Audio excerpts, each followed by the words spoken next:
What is up, everybody? It's your guy, Devin here, and we're back at it again, late night, live streaming, so if you're bored, come chat with us, come hang out. It's going to be a good time. So tonight's topic of discussion, last week we talked about atheism, and I got a bunch of atheists together, and that was kind of because I kind of dropped the ball, had something I had to do with, and I had to throw my boys Marcus and Zeth off to the wayside for a second. Sorry for moms. Moms comes first. But you're here now. So tonight we're having just a discussion. It's not a debate. I'm not here to fight per se, but just tell you what I believe and why I believe it, and vice versa. And we have Marcus and Zeth, who are both going to I believe Christian schools. Correct? You guys are both going to Christian schools. Yeah. Mm-hmm. Okay, and of course the always beautiful, always fabulous Andrew Summerlin, looking great tonight, baby. That beard. You have the finest beard out of all of us here, I have to be honest. I'm waiting to go get and trying to get it there. Get that big fabulous beard. Trying to go Gandalf. I love it. All right. So so we're gonna drop down into it here. So I kind of want to know from starters, Zeth, Marcus, tell us a little bit about yourselves individually. We'll start with Marcus. Just tell us a little bit about yourself and what you're doing right now, what you're studying to be. Yeah. Right now I am studying abroad in Canada, in Sussex, New Brunswick, Canada. If you guys don't know where New Brunswick is, it's the territory or the landmass right above Maine. Maine is the most north state on the East Coast.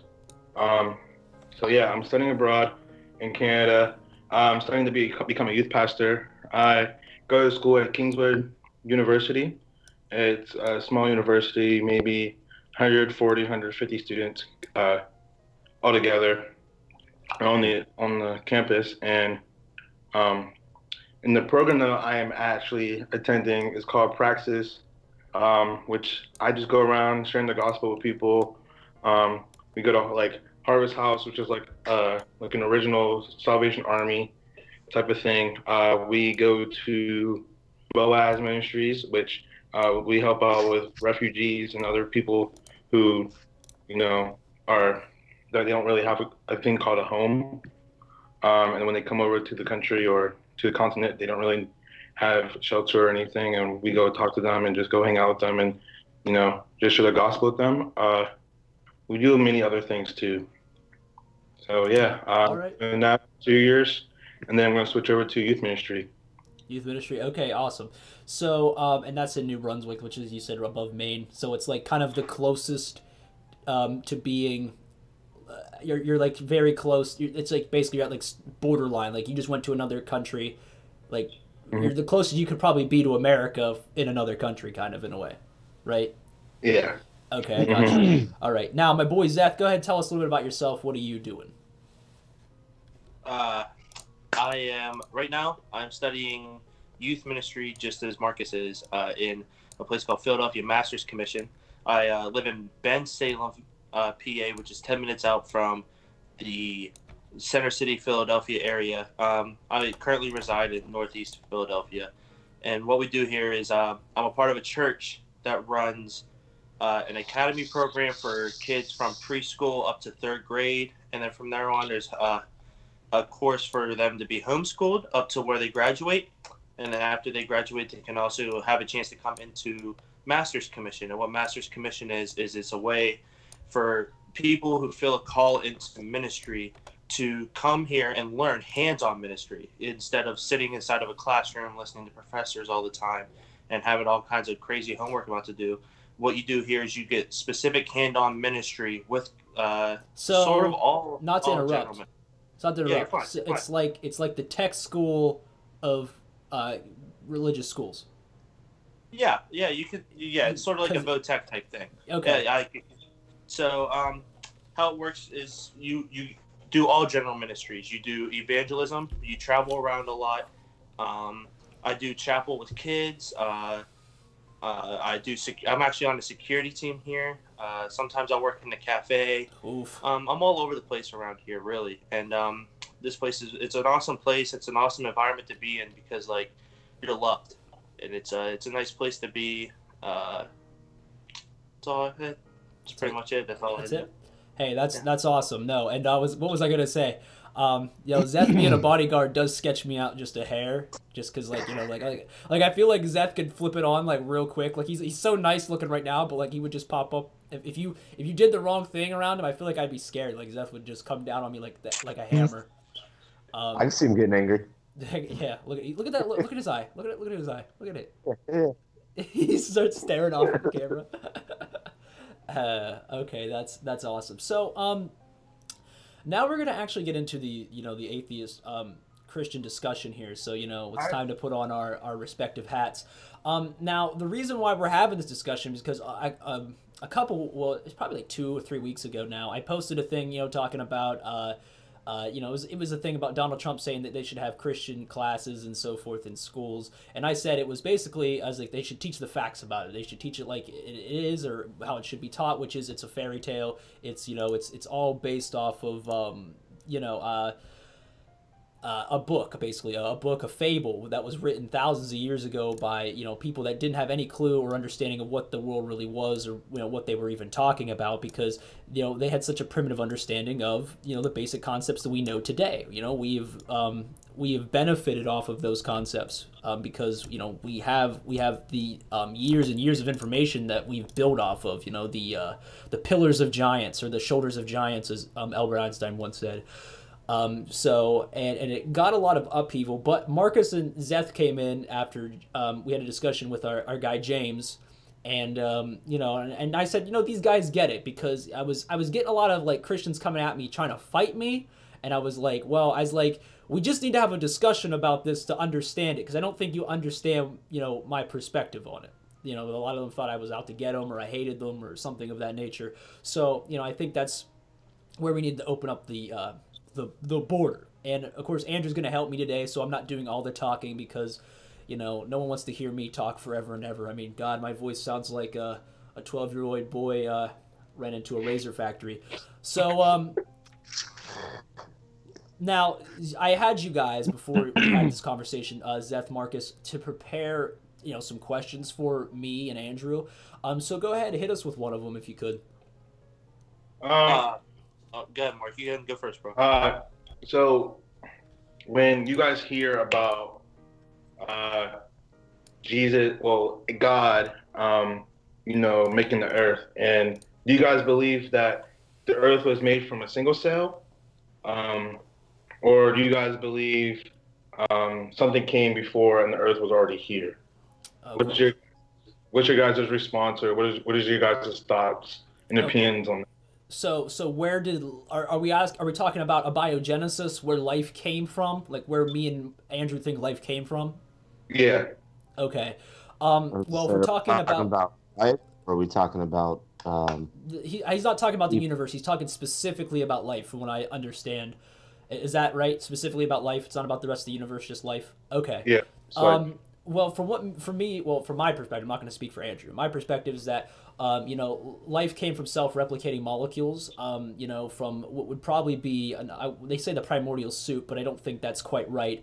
It would probably be, and again, we don't fully understand it, so I'm not going to say that for a certainty that I know, because I think it's dishonest to assert something as fact, even though you don't clearly fully understand it.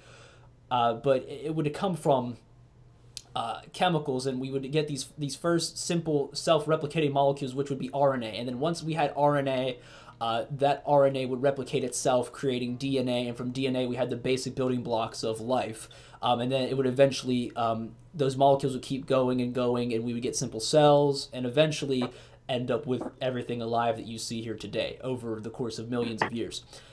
Andrew, I don't know, what is your particular belief? I mean, you might not believe the same way I do. I don't struggle with that thought. I spent a lot of time on that thought and dismissed it because there isn't any solid proof in any theory. Mm-hmm. And I'm going with that's just my belief. I mean, it could be totally different. It could be something, but that's just what the evidence points to right now, is something similar to that. The one theory that I saw that interests me the most and that I saw could be most factual would be one where single cell organisms, more or less like viruses and such,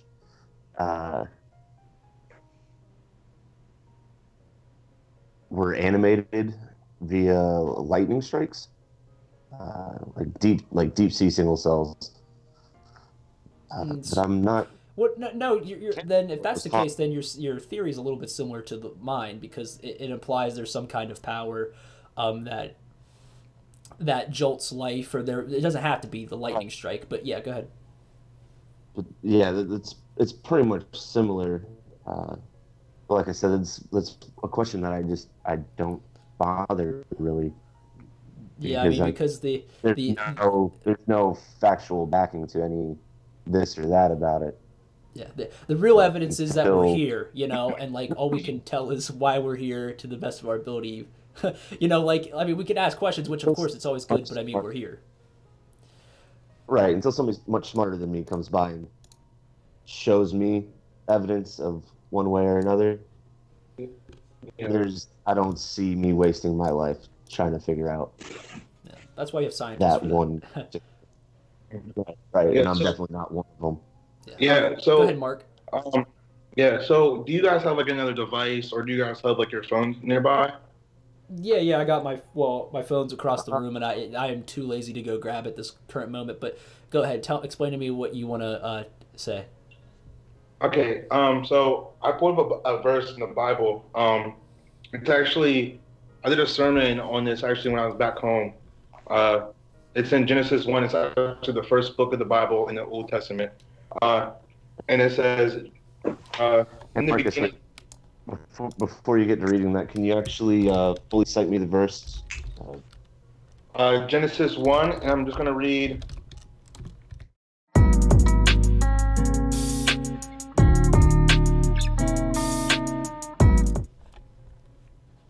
Verse... I can read up to verse 31. Okay. So Genesis 1, verse 1 to verse 31. You got that, Andrew? Yep. Okay. I appreciate it. Yep, no problem. In the beginning, God created the heavens and the earth. Oh, I'm also reading by the NIV too. So you're not reading not KJV? No, I'm not reading from there. But if you want to follow along with that, give me 1 second. I'm gonna grab my Bible real quick. Okay. Snag it. Go ahead. I have so I didn't really talk much about me, but I have a lot of backing in the church. I've spent a lot of time in the church. Yeah. I've taught a lot of disciple ministries, Sunday schools and such. A lot of mission trips and whatnot.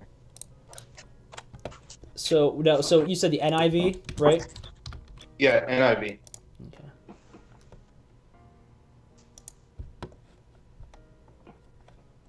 That's why when I was asking for you to fully cite it, that way I can either look back at it or. Yeah, no problem, man. Yeah. The good thing is that NIV is a lot. It's interpreted to be a little bit easier for people to read. That's what's really good. Right. It's an easier comprehension in more modern language. Yeah. So Genesis 1, verse 1. In the beginning, God created the heavens and earth. The earth was formless and empty, and darkness covered the deep waters, and the Spirit of God was hovering over the surface of the waters. And God said, "Let there be light," and there was light. And God saw that the light was good, and he separated the light from the darkness. God called the light day and the darkness night. And evening passed and morning came, marking the first day. Then God said, "Let there be a space between the waters to separate the waters of the heavens from the waters on the earth." And that is what happened. God made this space to separate the waters of the earth from the waters of the heavens. God called the space sky. I don't mean to interrupt, but okay, so what is being posited here, right, is that there's water in the skies, right? And that's because ancient people believed that there was this thing called a firmament, which was like basically the earth was flat, there was pillars, and then there's this dome that goes over top, and the sky was blue because there was water above it, right? And like I said, this is one of those things why, like I mean, if you're now again, I don't know your position if you take the Bible literally, or in certain parts you do or don't. But I mean, like this here, because I don't know, I forget what exact book of the Bible it is, but they talk about the firmament more in depth, especially whenever they talk later in Genesis about the flood. Yeah. Those are.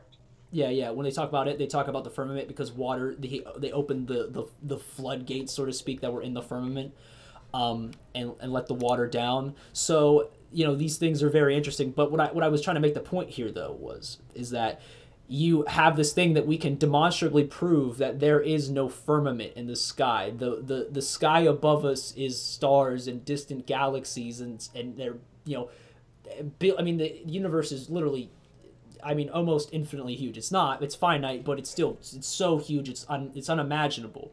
And these people back then believed that the sky was, it was just basically a snow globe surrounded by water. Go ahead. So, I mean, even in the first part of Genesis, the first verse of Genesis, it says, "In the beginning, God created the heavens and earth." So, right there, I mean, that's the first sentence in the whole Bible, Old Testament. Genesis is the first book in the Bible, and God is completely saying, it says, God created the heavens and earth. I mean, right there, he's saying God created, and God is creating the heaven and earth. And then, when you stop me, all the creation, how God made the heaven and earth, seas, the animals, the sea creatures and the animals, the land, the vegetation, humans, they were all made in 6 days, right? And then God rested on the seventh. And that's basically why we have the week, according to belief. Yeah, so, I mean, that's why a lot of people call Sundays their Sabbath, because the seventh day was the seventh day that God created, and he rested. Right, that's the day of rest. Okay, so, Andrew, do you have anything you want to add to, what he's talking about here, or...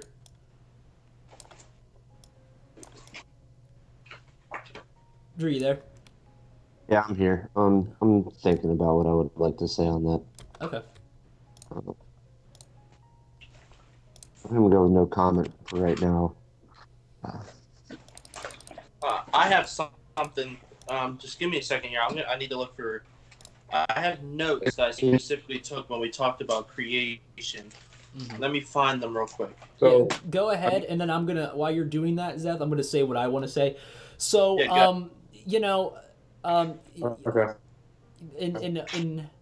Well, I'm just trying to think. Give me a book that most people have read. Oh, Harry Potter and Sorcerer's Stone. I was looking for that. I have an edition of that. But a regular book, or are we talking about a book in the Bible? We're talking about just any book, right? In my memoirs, I could write that, that I walked down the street yesterday into my sister's house, right? Or I could say that I did something that I totally didn't do, right? I could say that I went and there was a woman who was choking and I gave her the Heimlich maneuver, right? And a book can say anything, and it can say that someone created. I could tell you, I could create a Bible, right? My own version of the Bible. We wouldn't even call it the Bible. We'll just call it the Dibble, the Dibble. And I can say that I created the world, right, in 6 days, and that God, and that I rested on the seventh day after I created everything, of course, and you couldn't prove me. Well, you could prove me wrong because you could demonstrably prove I didn't do it. But just because a book, because also if you read the Quran and other religious texts, they believe that, oh, come on, man, this is it's PG, man. Can't have any affection. Come on. That was barely affection. That was a good night. That was a good night kiss. Oh, okay. I don't want to see affection then. Goodness gracious. Okay. Well. But yeah. Wait. But the point I was trying to make is that books can say anything. You have to demonstrate the truth of them if you want those claims to be backed up. that's why, I mean, like I said, like if in another religious text, you'll have that their God created. You'll have Krishna created. You'll have Allah created. You'll have the Zoroastrian God created. You'll have whatever God that people back then worshiped created everything. But at the end of the day, how can we demonstrate that that God actually created those things? Yeah, that is you are taking the word of the author. Yeah, right. Which is as fine, you know. factual. But I mean, at the same time, like you know, whenever I look at those kind of things, when you make those kind of claims, I'm thinking to myself, you need to present the evidence that a God created it, you know. But go ahead. What Zach, did you find your notes? No, I didn't, but I can just to elaborate on what you said. But first, I'll talk a little bit on creation. About could you repeat what you said about like water in the sky? Are you talking about like whenever Mark was talking about, he said, "Let the water under the sky be gathered to one place, Right. and let the dry ground appear"? Is that what you're talking about? Right. Because people back then, and the people that wrote the book, the Bible, they and those people back then, they believed that the sky, right, there was a firmament, which is like basically the equivalent of a snow globe. Like there's this dome that's covered the inside is our atmosphere, right? The Earth is flat. It sits on pillars. I'd have to find the verse for you where it says this, but the Earth sat on the pillars of the Earth, and the Earth was flat, and there's a firmament, which was basically like a dome. It was kind of like a snow globe in a way. And the waters of the Earth were what were in the water, like in the actual Earth, right? And they're already there. And then the waters of the sky, which he was talking about, are the firmament, which is like basically where the sky would be is water. Oh, sorry, go ahead. Sorry. That's it. That's all I was just reiterating, was that so basically the belief was that the skies above were like there's glass, and then there's the outside is like the firmament. It's like all water up there. Okay. So that's what you specifically like? Is that what you think is like taken out of that? Is that what you get out of that? Well, it's in context with other things that are in the Bible. I think that's what the Bible was trying to demonstrate. If you look at the granular picture, like I said, I will come back to you with verse. I'll go look for those verses while you're talking here, and I will find them for you in later parts of the Old Testament. Yes, that's what they believed. But go ahead. Well, sorry. So Moses is actually the one that wrote Genesis. Moses actually wrote the first 5 books of the Bible, if you didn't know. So what I just want to say is, like, when creation happened, see, this was planned. God God knew what he was going to do when he created everything. God knew what he specifically was going to do. And whenever I want to go back to you said, let the water under the sky be gathered to one place and let the dry ground appear. Well, before then, when Mark said, let there be a vault between the waters to separate the water from the water. So God made the vault and separated the water under the vault from the water above it. And it was so. And then God called the vault sky. And then there was evening. And then there was morning. And that was the second day of creation. So what happens there is that you pretty much witness the creation of the sky, essentially.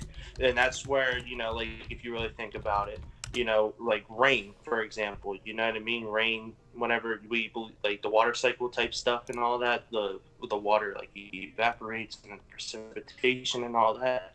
That's sort of where that also comes into play as well. And most people that, like, study sciences, if you logically think about it, it makes sense that whenever God created the sky from the waters in the vault, that the water cycle would also have been made in that certain area as well. You understand what I'm saying there? Created the water cycle. Like, like how condensation, precipitation, and all that stuff. Like, you learn that stuff in biology class. I remember that stuff. Sadly, I'm surprised that I didn't remember that. Yeah, meteorology. It was like earth science. But so, like, what the main point I'm just trying to get across, I won't like try to explain. I'm just gonna try to get across is you guys are like asking, how do you know that there's a God that created this? Like, how do you know that at the end of the day there's a God who did all this? Well, I'm not asking how you know. I'm asking how you demonstrate that. Where is your evidence that a God would have created? So, all right. So my bad, Seth. So you guys know how like a cake is made, right? Sure. Yes, I'm familiar. Eggs, milk, icing. Goodness gracious, mix. But go ahead. So like a scientist can tear apart a cake. They can tell you all the ingredients in it. They can tell you what temperature the oven was set at. They can tell you how long the cake was in the oven for. They can even tell you how many days it was sitting on the counter for. Um, but the one thing they cannot tell you is why that cake was made. And the Bible, and in the Bible, it tells you why everything was created. Right. So when you think about that, like even that little illustration, for me, it gives me some kind of clarification of uh, knowing what God did for me and like what God is doing, and what He did before I was even born, what He did before I was even in existence, what He did before Jesus was on the earth. Um, so like even just if you can picture that and just like take that by step, maybe I know for me that helped me a lot when I found that out. And um, not to cut Zeth off or nothing, but I thought that would be really valuable for you guys to like get this example, this illustration of that too. Sure. So, Before Zach, before so, you get back, I would like to address. Oh, sorry, Andrew, go ahead. but you're saying that scientists could tell you exactly how long cake's been sitting on the counter, what all went into it, how long it baked for, but they can't tell you why it was baked in the first place. And the only person that could ever say anything about why something is done is the person that does it. Mm, mm. And you're taking why everything was created, taking the word of Moses as to why somebody else created everything. So he would have to have a very personal, in-depth conversation, frequent in-depth conversation with the other person to fully understand why. And I was just gonna add to that. I think that the cake. I mean, they could tell you why it's made, but yeah, of course, a scientist can tell you why the cake's made if he made the cake. Right. If he For makes the science. cake, he's like, well, it's for my niece, it's for my nephew, or whoever. It's their birthday. You could say, oh, why am I making a cake? I just felt like making a cake. When I make cakes, it makes me feel happy. I come from the school of, not everything has to, our lives mean as much as we want them to mean. Whatever cause we give them to, whether it's religion, whether it's to cooking, to a career, to a person, to a family, whatever that is, our lives are as worth as much as our lives have as much meaning as we give them. That's what I was going to say. Our lives have as much meaning as we give them. And I think with that cake analogy, that's the problem with that is like, or maybe the difference between you and I is that I don't feel like I need this idea of a religion to tell me that, I was made special, or that why I was made. I'm okay with, well, why I was made is because, well, I'm not going into the why, but why my life has value, why I've made is my own purpose. I can create my own purpose for why I was created. But go ahead, Zeth. I'm sorry, I didn't mean to cut you off. When Marcus made that point, I wanted to address it. Oh no, you're fine. So, what my main point of what I was trying to get to was faith, the idea of faith, and the definition of faith is evidence of things that are not seen. So, at the end of the day, whenever you were trying to like I said before, like how do you know a God could create these things at the end of the day, or exactly why would you know? Why would someone bake a cake, or something? Just using that analogy, which really doesn't really connect well with it. But at the end of the day, it comes down to your faith, and So one thing I always live by, one of the mottos and quotes I live by is anybody can change anything about you, but they can't take your faith away from you, because your faith is what you believe in, is what you want it to be. You know what I'm trying to say there? Like we choose what we follow. You know what I mean? Like me and Mark, for example, I'm sorry about that. There was a vibration. My phone just. No, you're square, Zeth. Go ahead. Sorry about that. But so, like me and Mark, we believe we believe we're Christians, and you, for example, you believe you're an atheist. You know what I mean? That's your faith. That's the idea. So at the same time as asking like, how do you know a God created these things? At the same time, is it easily can you can easily bounce back with a question to any other simple religion if you believe in it. It's like, well, why do you think your religion it makes sense just as much sense as this religion? You know what I mean? You know what I'm trying to say? You can literally it's based off of your faith of what you believe is how things go. You know what I mean? Like the one thing that cannot be taken away from you is your faith. The only person that can change your faith is you. You know what I mean? Right. Yeah. No. I get what you're saying there. But for me, atheism is nothing about faith. It actually is the antithesis of faith. It actually discourages faith because I Exact don't opposite. I don't want to believe things on faith. I want to believe things on evidence, what I can observe, what I can demonstrate to be true. I want as little guesswork as possible. Now atheism itself is not a belief but a lack thereof. I'm not, well, actually it's not even a belief. Actually, I would say it's a lack of belief in gods. That I don't believe that there's anything that necessitates a god. I'm not convinced that, maybe that's the better way of saying it. I'm not convinced there's a god. Not just the God of the Bible, but the Islamic God, all gods. I'm not convinced that there's a God. There's nothing about the reality that we live in that necessitates one. And I was just trying to get across the idea of what faith exactly is. You know what I mean? Like, I wasn't trying to like say like faith specifically is like the no, and I was clarifying. I was trying to stress the idea of faith to everybody that's You're- maybe watching, or you guys that are like sitting here as we're talking. You know what I mean? To stress the idea of faith, because faith is Also something saying- that's very important. You're And also it's saying sort of a that hook for us. Sorry about that, Andrew. Didn't mean to interrupt you. you're all right. You're also saying that within the first sentence of the Bible, you automatically already have to have faith, which can also be defined as blind belief, to blindly follow, to not have any proof, which is good. It's good. You can also say that hope would be along the same lines as faith, which hope is a good thing to have. But for the first sentence of the Bible, already saying you need to have faith, but you don't even know what you're having faith in yet. Well, so whenever somebody changes their life to become a Christian, usually the first book of the Bible that is recommended to them to read is the Gospel of John. And if you don't Right. know much about the Bible, That's the regular Superman gospel. version of Jesus. Yes, go ahead.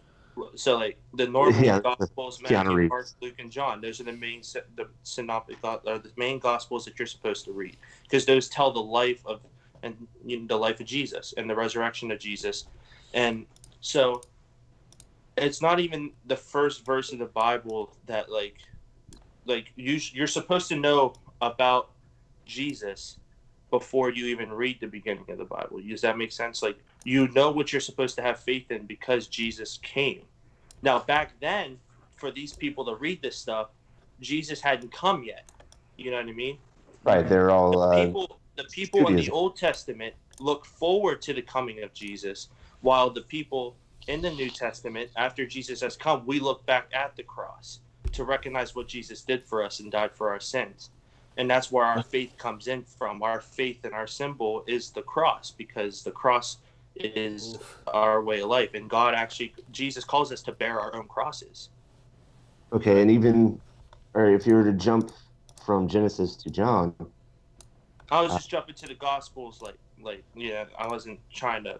but once you jump to the Gospels, they disclose that Jesus' life was there to pretty much end the Old Testament and bring in the New Testament. What happened was, what ends the Old Testament actually is there's this thing called the silent years, where the last minor prophet in the Old Testament, which I believe was Malachi. Malachi is the last book in the Old Testament, and then switches to the New Testament. So at the end of, and throughout the entire Old Testament, there are prophecies being spoken about the coming of Jesus. And then God even says there will be years of silence because God didn't know what to do because the people had Hold rebelled so on. much. Stop right where you are. I already know what you're gonna say. God didn't Be know calm. what to do. You gotta so Because this is nobody- I will give you the opportunity to explain, but this is what I mean, right? In the Old Testament, we have so many examples of God just in actual verses saying that he regrets his creation, he regrets what he did, or regrets this, or he's mad about this, as if he didn't know what he was actually doing. And it's funny that you say that he doesn't know sometimes because of silence or whatever. It's this weird thing because we have to believe that there's all-knowing, all-powerful, God, right? But at the same time, he in his own book, he's demonstrated time and time again that he doesn't know, or he's not exactly sure. And even if the Bible, right, like if we're talking factually, is like we're talking factually as a book, if it's being literal, taking literally, then you got to understand that like a lot of the things that are demonstrated in that book shows that that if it's really a God who wrote it or inspired it, he didn't have a clue what he was talking about with some of these things, unless you have to interpret it to make it say something maybe that it makes more sense. But like whenever you hear things like the firmament, like we've talked about, and like whenever he talks about regretting his own creation sometimes in earlier parts of Genesis, or regretting decisions that he made. And then having to sacrifice his son because of things back then, because he was like, well, they kind of can't, they're sinning and they can't, and I can't just forgive them, so I have to kind of create this loophole, sacrifice my son to myself, myself to myself for things I've created, and all these things because of redemption, free will. I could go into specifics, but the point is that when you say things like that God doesn't know anything, he has to know everything. Unless that's not what you're vying for, if that's not your position. If you don't have an all-knowing God, that's fine. But, if we're talking about the God of the Bible, usually he's perceived as all-knowing. So I find that in contradiction. But go ahead. I'm sorry. Explain. Yeah. And he is all-knowing. And that might have been my fault to say that he didn't know. Coming out of my own mouth. I'm speaking out of my own mouth here. Yeah, that is true. Bring out the entire point here. I apologize. Yeah, no, I make mistakes all the time. Go ahead.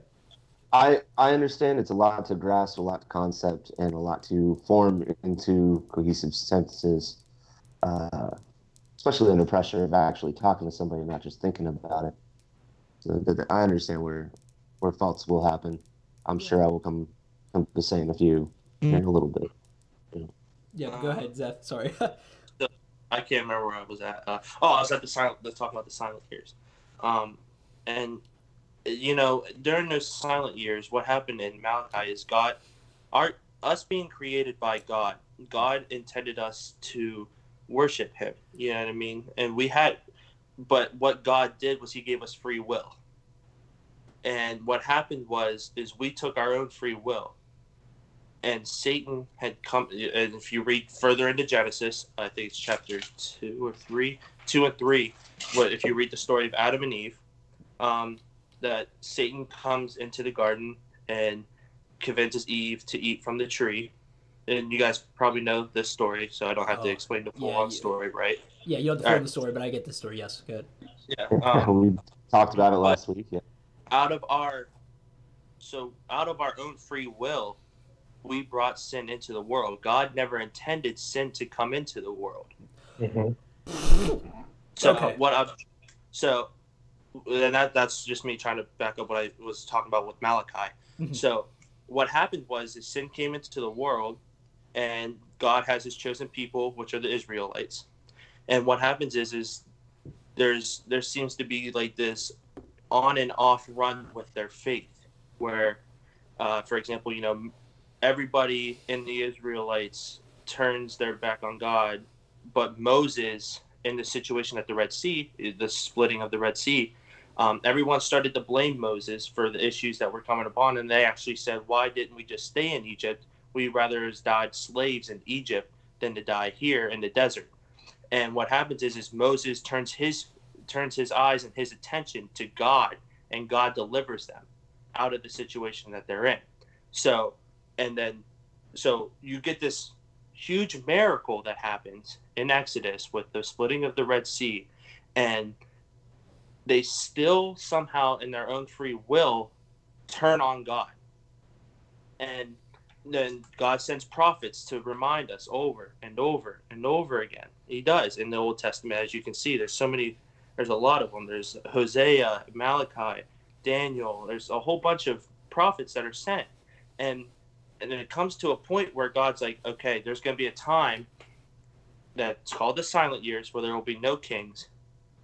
And what happens is it was pretty much setting up the coming of Jesus, the coming of the Messiah, and which everybody in the Old Testament had looked forward to.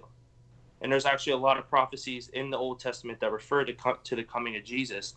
And that's where the Old Testament ends, is with Malachi when he speaks of the silent years. And then there are those silent years, and that's when the Old Testament ends. And when the New Testament begins is with the birth of Jesus and the nativity scene that we know of today as Jesus being born in the manger. I just wanted to clear up what Andrew said about the Old Testament and where it ended versus where the New Testament ends. You know what I mean? Because the New Testament, technically, if you want to be real, we're still living in it. You know what I mean? Like, there's stuff that the Bible says is going to happen that hasn't happened yet. And I firmly believe that we are in the last days. I do firmly believe that in my faith, that the last days are upon us. I really do. And the Bible says that every knee will bow and every tongue will confess Jesus' name, whether you're a Christian or not. It just matters that whenever we die and we see Jesus and we meet him, it's whether or not we used our lives down here and our free will to worship him and love him, is if we get to heaven and enjoy eternal life with our maker, or we go into the eternal fire. Right, which is just awful, in my opinion, for someone that's supposed to love you. But that's not what I want to say. But you did it again, where you said, well, God gave us free will, right? He didn't intend for us to. The devil came and tempted us. But you have to understand that God, he knows everything. So he knew he was going to make Adam and Eve before he even made anything. He knew he was going to make the earth. He was going to make Adam and Eve. He knew the devil was going to tempt them. He knew that they were going to eat from the tree. He knew that they were going to go out and not love him. He knew exactly who was and who wasn't going to love him, and who is and who isn't going to believe in him before he even made them. So basically, he knew who was going to hell and who was going to heaven from rip. So some of us are damned already. Sorry. I mean, I get the idea of free will, right? And this is something I often bring to Christian attention. So yeah, from our perception, we do have free will because we live our lives day by day. You know, we're flipping the pages. A new day comes. We believe that, oh, this is what's going on today, yada yada. We flip the page. It's, you know, but from God's point of view, he wrote our damn book already, and he knows how it ends. Our eternal soul. If and like I said, we're not talking with free will though. Mm-hmm. Free will though gives you the power to do what you want to do. So God gives you the choice. Right, and it's either you want to follow God or you don't. And if you don't follow him, then he's going to let you do. He's going to let you do you. Right. Plain and simple. He'll let you do you. Mm-hmm. Right. Go ahead. I interrupted you. But that's what I'm. But that's no. You're good. I see what the point you're making, and I get that. But again, it's the same concept that I was just trying to explain. Is that okay from my point of view? Right. I'm making my own choices every day. I think I am. I'm like, oh yeah, like I'm doing my own thing today. But really, for God's plan to work, he already had to have put down everything I'm going to do, because he needs everything I do to correspond to something someone else is going to do. Or either my actions might turn someone else to the Lord, or my actions might turn someone to eternal damnation in his eyes. Again, I also want to reiterate that I don't believe any of this is real, thank goodness, but I'm just saying that if we're talking about this from a moralistic standpoint, right? He knows everything that I was going to do, so like from my perspective, right, I'm turning the pages. I think everything I do is my own free will, but really my book has been already written. He knows everything I'm going to do. Everything that I'm doing is actually what he needs me to do to either get somebody else to heaven or get myself to heaven or carry out his plan. So really, I'm just a pawn, technically, from that point of view, which doesn't make sense. Which is, again, another reason why I don't think any of it's true is because if we're talking about philosophically, I'm just a pawn in a game. We all are, in his big grand scheme of creation. If we're looking at it from that perspective. Andrew, did you have anything you want to add? And also Marcus afterward, because we haven't really talked to you a lot, Mark. So I feel bad. So yeah, I was actually just going to say that that subject's getting a little heated, and I I wanted wasn't to wrap it hot. back. No, no, uh, just it's starting to get a little loud though, and I was gonna wrap it back around to Yeah, my bad about so that. I back to the didn't mean that. I creationism. didn't realize how loud I was talking. No, you're all right. I understand. it's me. He's talking about me. Don't But don't if let you him. guys, but if two people keep going back and forth Yeah, nonstop, it'll yeah, just yeah. end in an argument. So Exactly. I was just gonna stop it, round it back around to the creationism and the beginning of the world. So, Marcus, you're saying that with Zeth saying that you have to have faith, and you saying that the first sentence in the Bible is Moses saying, "In the beginning there is God, and God created everything." Yeah. And that's your facts. That's your solid rock that you're standing on, and the story. Um, there's other things in the Bible that even like you just like back on the faith thing too. Think about it when trying to think. What do you have faith in right now? Like, what do you have faith Man, in like your girlfriend or some of your family members? nothing. Yeah, I Okay, that's don't. here. that's truth. It, it sounds really dismal and really saddening, but no, I don't hold anything to anything. It's me against the world, really. And sometimes I might not even hold up to myself, you know? Yeah, It's, you and can't so you can't be disappointed if you don't have any expectations. So I'm okay, gonna stay happy and not get disappointed about anything. yeah. So I actually have a question for uh, Andrew and Devin. Okay. So when you hear people like me, is that who believe in God, when we say, "Oh, we felt the Holy Spirit, we felt God's presence," what do you guys, what's your guys' opinions and uh, stuff like that about? Like, what do you think about that? Like how you guys feel? Like Like, so I'm just saying, you go to McDonald's and or your favorite restaurant or why your is it always favorite game, McDonald's with you, Mark? Good. but that's one of my favorites. True, But man. No, not McDonald's. It's a real question. all right, so maybe your favorite sports event or your favorite sports activity game that you want to go to. Uh, Um, so when you're talking to someone says, "Oh, God just wrecked my life. I'm saved. I just felt the holy presence. Like I just felt this, like this crazy urge, energy, and I don't know what to do with myself, and I just want to share it with you." Or that was such a good service. God was there. God was moving in my life. God was moving on my heart. What is your guys' reflections on that? okay. Do you want to go first, Andrew, and then I'll answer last, I, or I that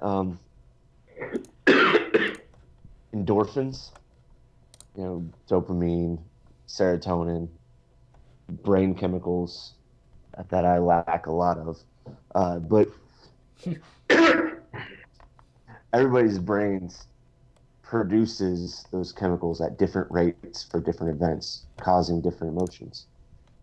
Um, when something touches you, when you feel a rush or that Holy Spirit presence or that heavy weight on your shoulders or chest, a lot of that comes from adrenaline and serotonin and dopamine. Whether it be a lack of in sad times or an excess of or a flooding of those chemicals in times of excitement or need or rush. Uh, Can I get your opinion on like with the Holy Spirit thing? I'm not trying to add another question to it, like because it goes along with the Holy Spirit idea. What's your opinion on speaking in tongues as people like speak in tongues when they feel the presence of the Holy Spirit and everything like that? I just wanted to add on to the question, not to interrupt. you ever get really excited and can't quite say what you want to say. Like things stumble out of your mouth, you get tongue-tied and kind of trip over yourself. Mm-hmm. I feel like some of it is that. I also feel like a large part of it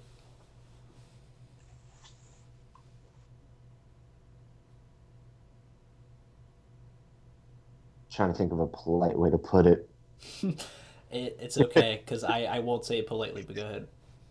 is a lot of it is theatrical. I feel like a lot of it's theatrical. Some of it I do feel is genuine and is just people stumbling over their own words. Um, but then again, I've never seen somebody just completely and fluently speak in a language that they've never heard, never spoken. Like if you just being from Pennsylvania, you just started speaking in Creole. Spikballa, something like that, you No, know. But I don't know if that's even a no. language. I just made up Start, gibberish. you start speaking. If you were just to randomly start speaking in fluent Creole, which is a mix between French and Spanish, used mostly in West Indies and Atlantic Islands. Um, I would be amazed, and I would ask you about your background and where you learned that and everything, and then that would probably put me into a little bit of a faith. That would get me questioning things. Yeah. But I've never seen that or seen it honestly. Okay. Thanks for Can I sharing, speak bro. on it? Yeah, go ahead, Dev. Okay, so for me, like it ties in with what Andrew was saying about chemicals. It does have a lot to do with like the psychological chemistry of it. But I think on a psychology level, if we're talking about how we interact with the world. I mean, I could just think about it. I've actually experienced. Well, I would say that I've experienced something that was similar to that. And here's what it was. So the situation was I had just. I lost my girlfriend that I had loved for a very long time. I was going through a depressive state. I just quit the football team. Not a lot of people at school liked me. There was a lot going on in my life, and I just felt like I was alone. I had nobody.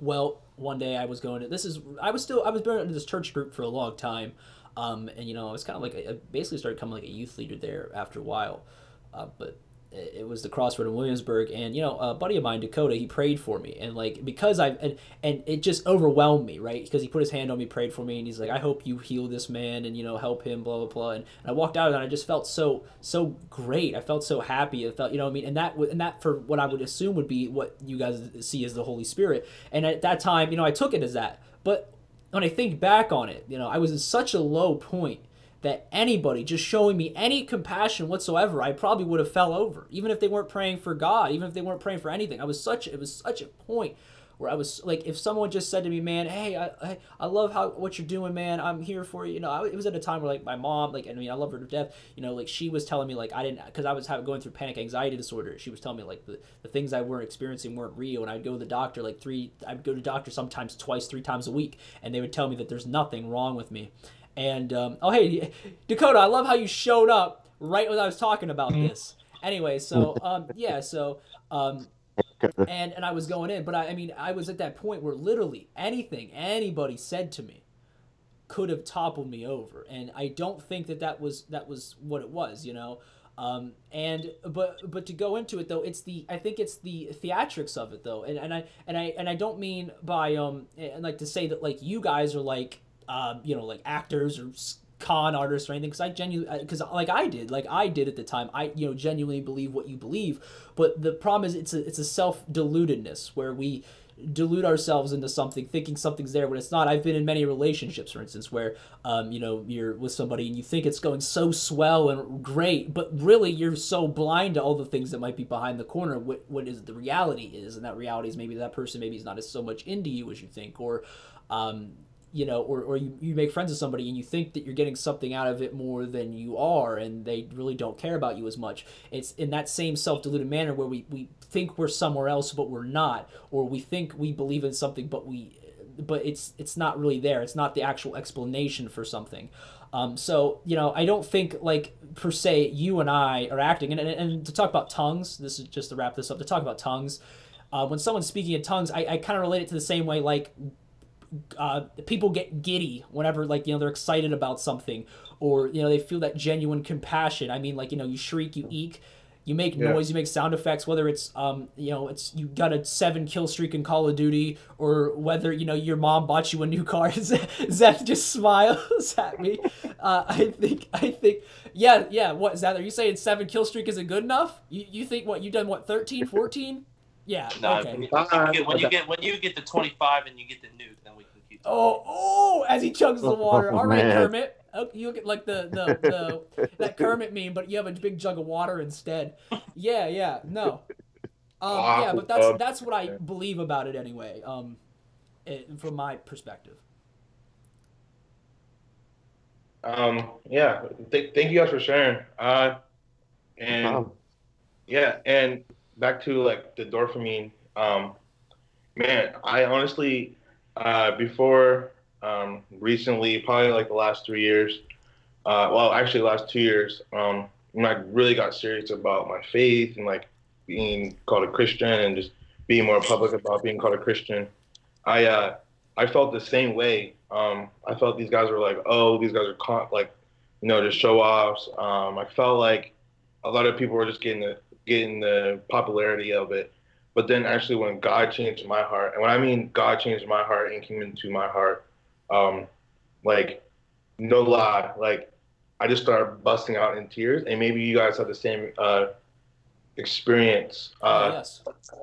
So, like, I was just busting out in tears. And because I was actually running away from God at the time, too. So I was pretty much just running away from him. And Zeph, you probably know what I'm talking about at this very moment. So, yeah, while I was running away from him, he pretty much gave me into a situation where, like, nothing was going to get better for me. Nothing was going to get better for me. And I just, one day I was just at my church and I was like, God, can you come in my heart? Like, I need you. Like, if you're really there for me, if you're really the one that people say you are, then come into my heart. And probably in the very next hour, like, I just got this big rush of energy, and that's usually what we call the presence of God, and there's many other ways to the presence of God is shown.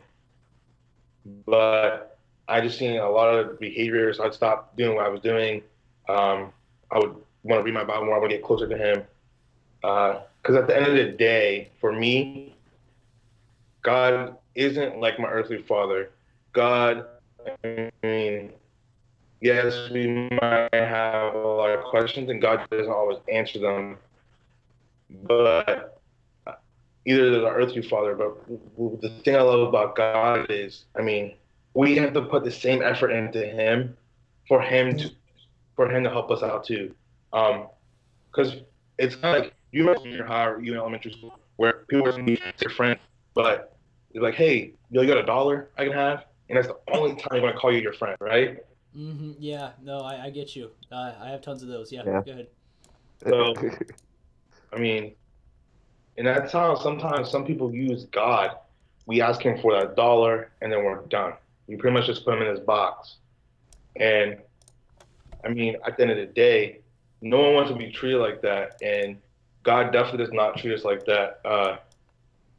And yes, you guys have a lot of questions. And yes, I will do my best to even answer those questions and get more information on those questions that you guys have. But one thing I really want you guys to process is, yes, you guys might be in this time where you feel like God's not there for you, but I just want to say that He is there for you.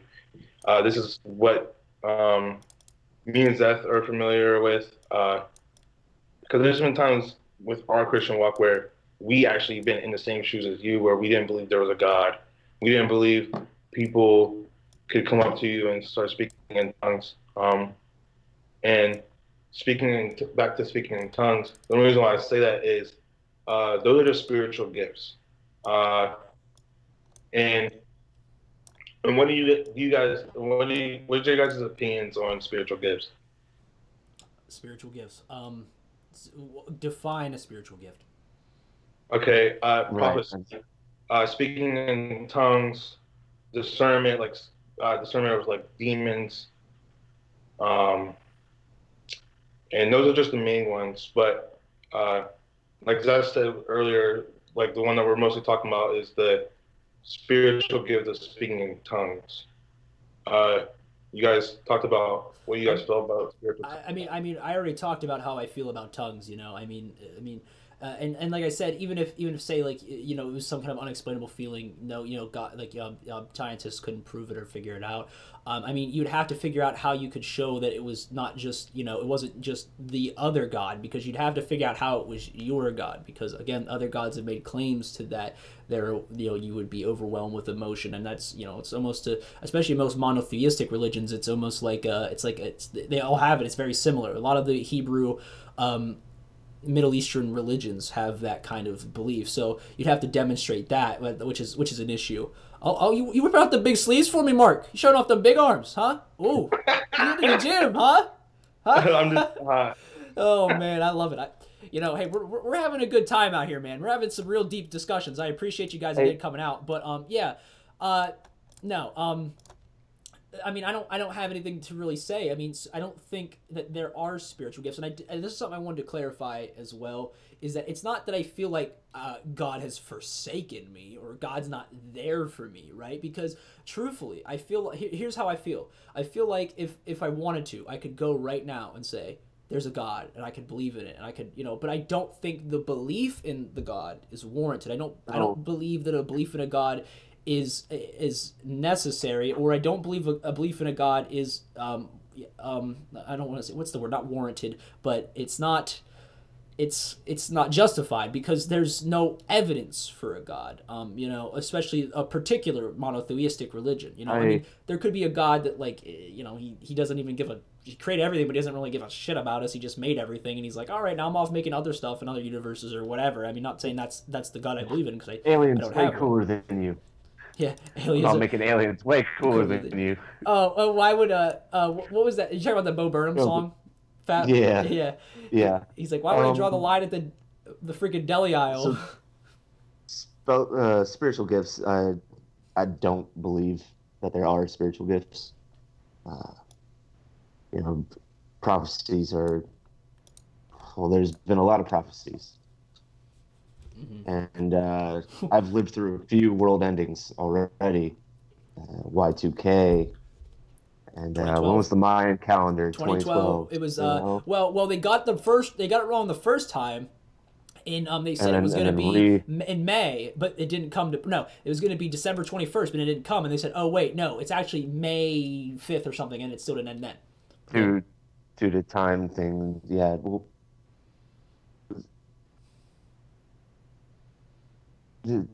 I don't see any substantial grounding for them to prophecy. Believe in them. Yeah, for prophecies. And then speaking of tongues, I already elaborated on, which are two major ones. Yeah, so I don't think me and Andrew have any further to go talking about those particular topics. I don't think we have much else to say. I do have a pretty major question, though. Were you both born into Christian families? No. Neither one of us were, actually. Yeah. So Andrew, actually, that's a new thing. That's a new thing that I don't experience very much of. It's usually people are born into it, and the next part of that question would be why are you guys Christians? What made you decide that? Because most people that I run into, it's just that's what they were born into. That's what they've always known and been. And I always rebuttal that with, well, what if your parents were Muslim? You would be a Muslim. Like if that was what your regional religion was, you wouldn't be a Christian. Yeah. Most people don't put thought behind why they. the religion they are. Yeah. You want to go first? I'll follow up. All right. So yeah, Andrew. Yeah. Uh, I would definitely like to share, man. Because you open up to me, and I just feel like it'd be just the right thing to do for me to open up to you, and to even to you, And, Devin. You know and some of my stories. Yeah, bro, I I'll, love this. This is great. Good. I'll gladly tell you guys why I'm not religious. You know, Let's hear from your side and your point of view first. Let's hear what so. You guys know what testimonies are in Christianity. Mhm. So yeah. how about you give your side, and then me and Mark can share our parts of our testimonies on how we came to know Jesus and how we started our faith walks, and to answer your question. But can we hear from your side first, if you don't mind? Yeah, that's no problem at all with that. Yeah. So I was born into a mixed family. My mother is Christian. My father um, has no real belief system. He follows karma. Karma, karma is what he goes by. He does Okay. good, comes back. No further explanation to it. Just that's how he is. Uh, so I grew up in the church, going to church all the time, been baptized multiple times on my own accord. Uh, moved moved out of state. The whole family got up and moved. I was a problem child, so we moved partially for that. You, Um, Andrew? Never. oh yeah. Being expelled in middle school isn't that great. Uh, but when we moved up to Tennessee, where I live now, we went to a few churches. Finally, ended up in a Methodist church with mixed results of people, but I will say that I got very lucky landing in with the youth pastor at the time there and his son, which was a good friend of mine, not a good person, actually far worse off than myself. But Mike Jimenez is the youth pastor that I had. Wonderful guy, very open minded. I could come to him with the most blasphemy questions I could think of. Just why? Like, what is it? And if he didn't have an answer for me, he would try to find it. And if he couldn't find it, he would ask me to try to argue against it so that I would try to find it. You know, he would, because you can't argue something without knowing what you're arguing against. Um, in doing that, I ended up, I wound up teaching 3 years of disciple studies for youth, um, Sunday nights and Wednesday nights. And I ended up doing a lot of stuff with Sunday school for 5 and 6 year olds, kindergarten age. And in doing all of that, I read deeply into the Bible, cover to cover.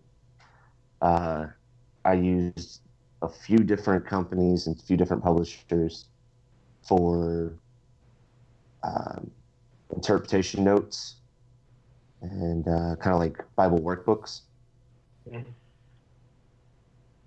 And it really turned me off to the idea of it being a solid factual thing because from one person to another, every single verse in the Bible has a different meaning. And for that to be your facts, for that to be what stands there, it has no grounding. For me, gravity is the exact same for you. It has the same standing. It's a little different due to elevation, but And weight and other that's things. also Yep. calculated in. Well, Different mass, not interpretation, weight, mass. Good. Sorry. but it's you can't calculate in every verse having a different meaning for just about every person, and then it still being a fact. Uh, on top of that, I got tired of searching. I started studying some other religions as well, and got really tired of searching and asking for some sort of proof or evidence, and coming back with nothing, because I wasn't looking to run away. I was looking to get deeper in the church, and in turn, it pushed me away. I got tired of looking for an answer and for a calling, and decided that it was my time was better spent not wasting my time and actually enjoying my life.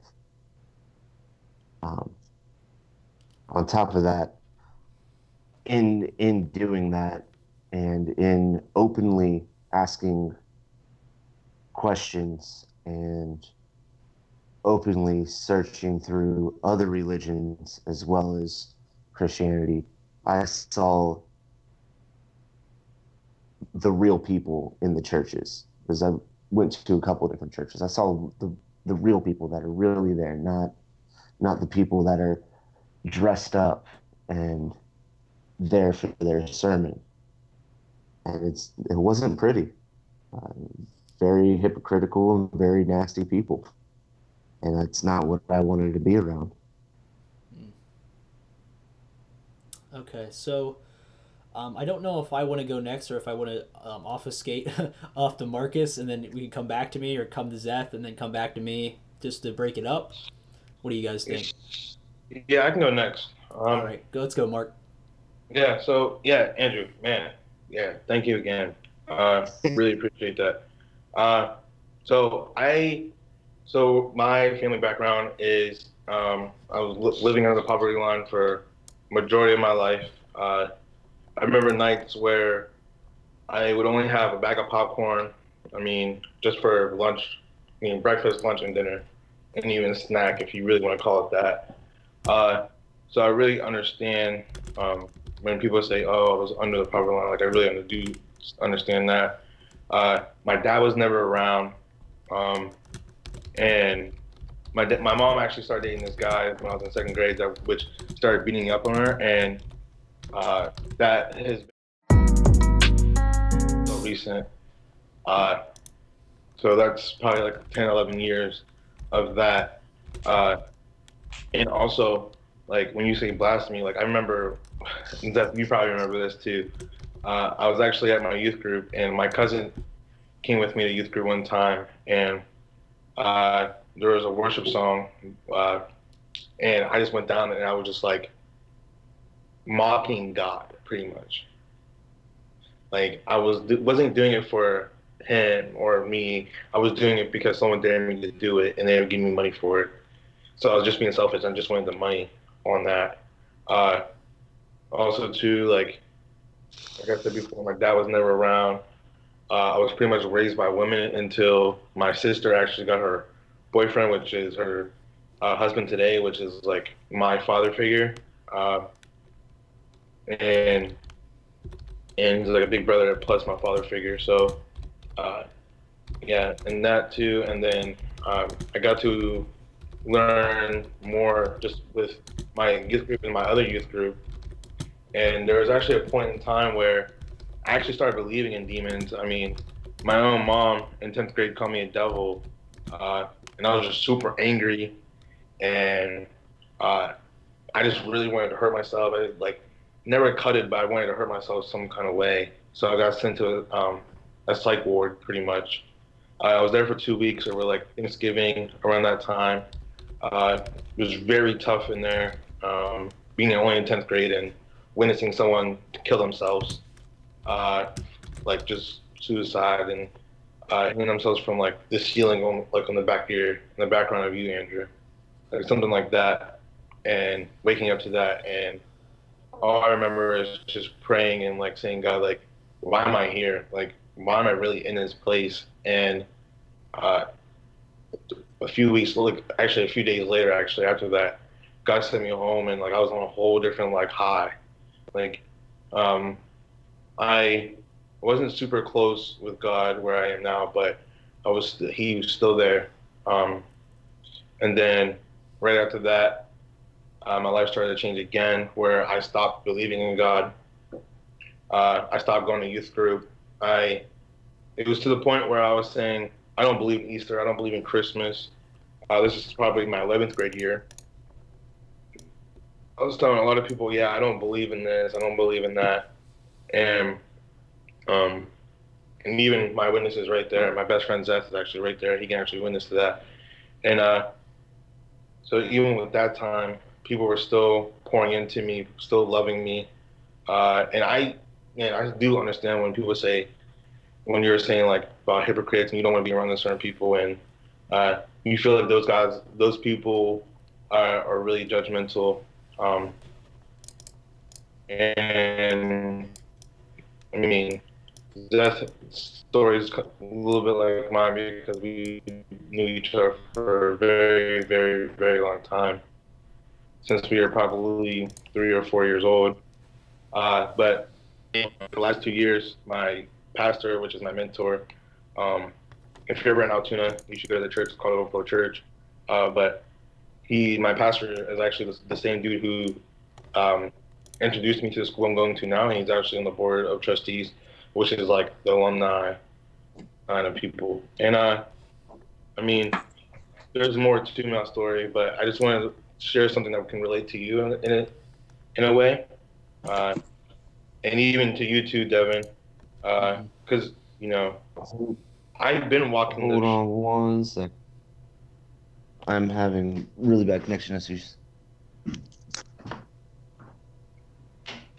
Go ahead, Mark. Continue, and we'll get back to FAP as soon as we can.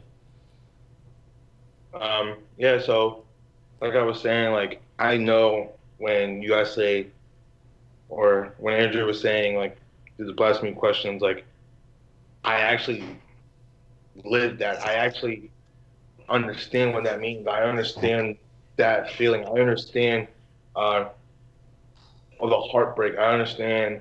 I mean, sometimes it could lead to shame. Sometimes it could just, I don't know. But I understand when you guys talk about blasphemy because I understand because I was in them same shoes. I mean, like I said before, I was in my youth group and I went down to the altar and I was feeling off, pretty much praying like I was praying to God, but I was actually laughing. And I went back to my cousin and gave me $5 for it. Yeah.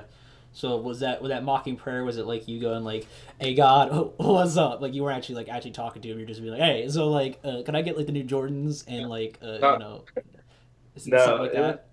No, it was like so so Devin, have you ever been to like a church service before? Wait, what's that? Sorry, again. Have you ever been to like a church service before? Oh yes, yeah. So have you ever seen like people like put their hands and like they're on their knees and like Yeah, like even like get up like during sermons like towards the end, go up to the altar, take a knee at the post, and the pastor pray over top of you, stuff like that. Yeah. yeah. Mhm. So it was like that, and then I think it was like one of the first or two songs, and I went up on my knees, and I mean I was like laughing, giggling, and like like pretty much mocking God. Mm. So Yeah, and but then I you're went basically up there for $5, is what you're saying. You're up there for yeah money. I mean, you didn't really care. You were just up there for the money. yeah. So yeah, I understand, man. Like that's just parts of my story. Uh, but I wanted to share a part of my story where you guys could relate to. Um, Right. and yeah, so that's my story. Okay, so a guy we had him on the show actually this past Monday. My buddy Melvin Worldwide Wall. Me and him are just having a little chat here on the side. Again, Marcus, I don't want to detach from your story. I think it's a good story, but he was just talking about people filling in the gaps, religious wise, and he told me that the book is true, but the religion is not.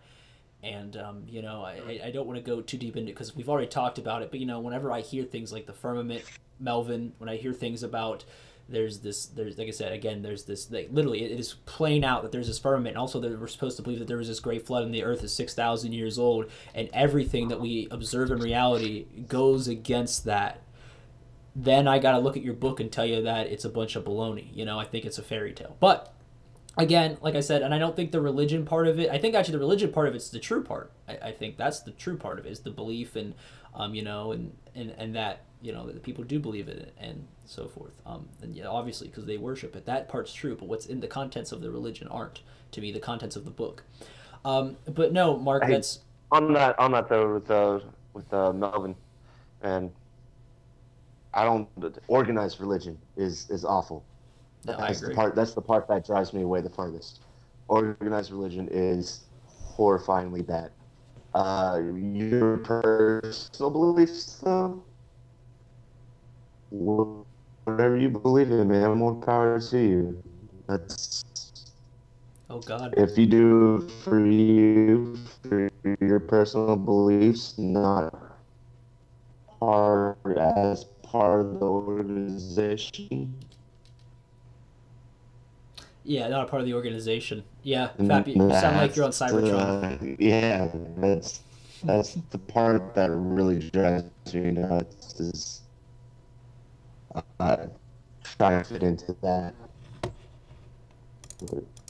So, Andrew, when you say organized religion, do you mean like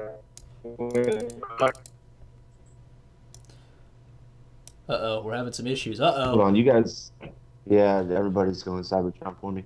I might Yeah. do Hold on 1 second, guys. Give slow me out a 1 video second. and just go audio for a little bit. I tried turning off the PlayStation to see if that will help, but it has not. Okay. So, double check can you guys hear me well or what? Oof, I lost everybody. It also could be my voice. I'm like actually like messed like. Nope. Okay, so No, I Andrew's hear you now. here, All right, but I lost Andrew's feed, Okay. and it looks like Zeth, you're still here. Okay, so we lost Andrew's feed, but Zeth is still here. All right, so Andrew, you are gonna be this new blue thing until the end of the stream now. I can hear you. I cut my feed. Oh, you cut it? Okay. All right, just double checking. All right, then go ahead, Marcus. Continue what you were saying. Yeah. I Can you guys hear me though? Yeah, I can hear you. hear you now. I had a cut video. Can you hear me, for that. Seth? Yeah, you're good. All right. So, Andrew, when you say like organized religion, do you mean like how you were saying like this discipleship, or do you mean like just a church service in general? As church service in general, as like the Catholic Church or the Methodist Church or any denomination that you want to really say, the organized part of it, of gathering of the people and pulling of tithes, and having to fit into a box, pretty much, being told how to be and who to be, instead of following your faith, which is what you're supposed to be following. Yeah, I mean, there's like even back to the Bible, like I mean, Jesus had services. He preached on the Mount. He spoke in front of thousands of people, and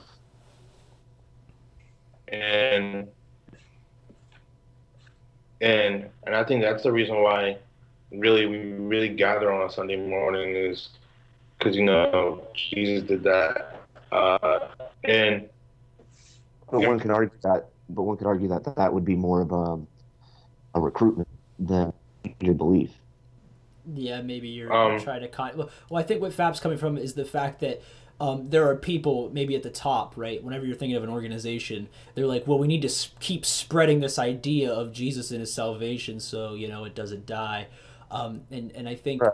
and he thinks, The world.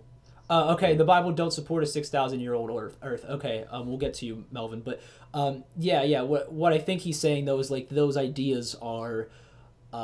He thinks that you should read the Bible, and I think if you read it, you should believe in it on your own thing. It's kind of I think, is the word Protestant the right term for it? Protestant Christians, is that, it's kind of like that, or maybe I'm not using the right denomination or term for the denomination, but those kind of Christians, like you should read that book and take it and follow by your faith.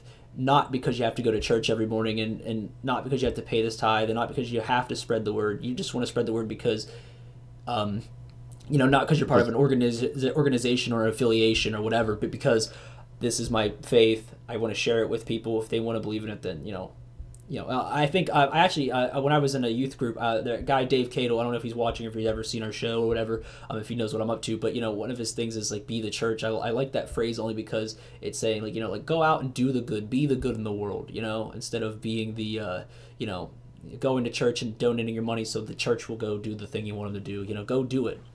You know, spread the word if that's the case. But yeah, I think that's what he was saying. Yeah. Marcus. Yeah. Pretty much. Okay.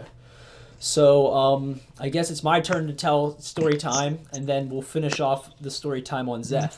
Because, you know, Zeth has been smacking his lips together over here trying to, you know, say his piece on it, which I'm actually anxious to hear because Zeth's the wild card for me, although I did learn a little bit about Marcus because I didn't know some of the things he said. But Zeth's a wild card, man. He's crazy. Look at that crazy look in his eye. Look at him. Look at him. I saw him over there conjuring up some thoughts. Yeah, man.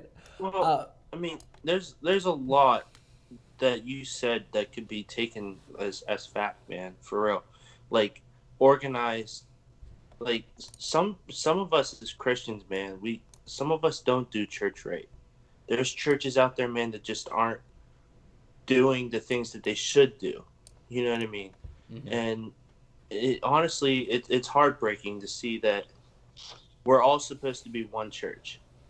And, you know, and some churches, like, they'll have, like, petty little argument with other churches. And it's like, we're all, and they see themselves as a separate thing. And it's like, the Bible says we're one church. When Jesus comes back, he's coming back for the church, which is the Christians.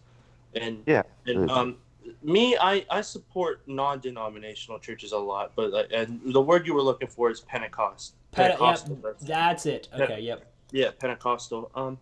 And non-denominational churches, those are like personally like the churches I like to go to be completely honest with you, because you know it doesn't matter as long as you believe in Jesus, man, and as long as you have another thing that a lot of Christians like mess up on, man, is it's more than just a religion. God calls us to have a relationship with him. You know, Jesus cries out to have a relationship with us. And, you know, he came down on this earth. He performed his miracles. He you know, like he did all these amazing things in front of people. And he preached the good news. And not to mention, he died on a cross for our sins. And, you know, we still seem to turn our backs on him. And we still can't seem to grasp the concept of which we need to grab. And we can't do church correct. You know what I mean? So what we need to understand, and I do support some of the things you said there with, you know, the organization of things sometimes can be a little weird, but we're called to have a relationship. And at the end of the day, whenever we see Jesus and we meet him, it's going to matter if we had a relationship with him or not. You know what I mean? And that's all I just got to say. Devin, you're up. I apologize. I just wanted to get that out there. No, I like it. Like I said, it was good for you to, you know, make sure that we had a follow up to, you know, Andrew's point about why he, you know, Actually, from his story, why, you know, he hates organized religion and, you know. Actually, though, but if that's how you guys view it and that's how you guys live it, I give you guys props. And any Christians that are listening in or watching in should take note. Yeah, because at the end of the day, man, it matters on if you have a relationship with Jesus or not. It really does. That's the whole point of Christianity, man. I'm not. If there is a God, I'm not going to heaven, and I'm okay with this. I've made my choices, and as a grown man, I understand my consequences. Yeah, and that's another thing. Like, after, you know, like, it's your choice. You know what I mean? But as the church, we're called to try and reach the lost. And when we plant a seed, you know what I mean? Like, whenever you plant a seed into somebody, it's up to that person to see if that seed is going to grow or not. You know what I mean? Because I've spoken many sermons in front of many teenagers whenever I was back home, and some of them will grasp onto what I say, and some of them just throw it away. You know what I mean? But it's their choice. You know what I mean? Yeah, I'm not talking. You're good. This is okay. So my story, I got to go back to childhood, but I won't make it very long. You know, I grew up a divorced family. My mom, I lived with my mom, and I would go see my dad on occasion, from every other weekend. The thing is, with my upbringing, though, I didn't. I was kind of a lonely kid. I always grew up lonely. I didn't really talk to too many people, but I kept myself entertained with the things I had. I was very into a lot of kids like to read fiction, like cool little books about like Harry Potter or whatever have you, right? And I still don't care for Harry Potter, not even in the slightest. But what I am into is I was into like the shark books, the lizards, the snakes. I was into dinosaurs. That was what I was obsessed with. I would read nonfiction books like crazy. That's what I did like every day at the library. I'd go in and like AR points. You guys remember AR points in middle school, high school? Oh yeah, accelerated reader. Yeah, they're like Devin, you really need to read a book for accelerated reader or blah blah blah. I said I don't care. I was like I'm gonna go read the book about the dinosaurs. I was like you can keep your book about a magic school bus, okay? Which I mean, yeah, sometimes they talked about dinosaurs, but if they weren't talking about dinosaurs, well, then I wasn't interested. But I would read all these things, and if there's ever something I didn't know about the world, right? Because I was growing up as a kid and in my whole life, I never really asked for anything. Because we didn't have much, when I was growing up, we didn't have much. So I just I'm not going to ask for nothing. I'm going to try and take care of everything and learn things myself to the best of my ability, which nowadays I ask for help and whatnot. But, as a kid growing up, that's what I did. I just discovered the world. I came upon it, and I felt, well, that's the handle, the approach I take to life. So I didn't go to church a lot. Me and my dad, we'd go there sometimes whenever I'd go on the weekends with my stepmom. And then, I'd just sit there and either play my Game Boy or I'd read a book. I was too little to even care or even, pretend to care. Because, little kids are narcissists. We only care about ourselves really at that point.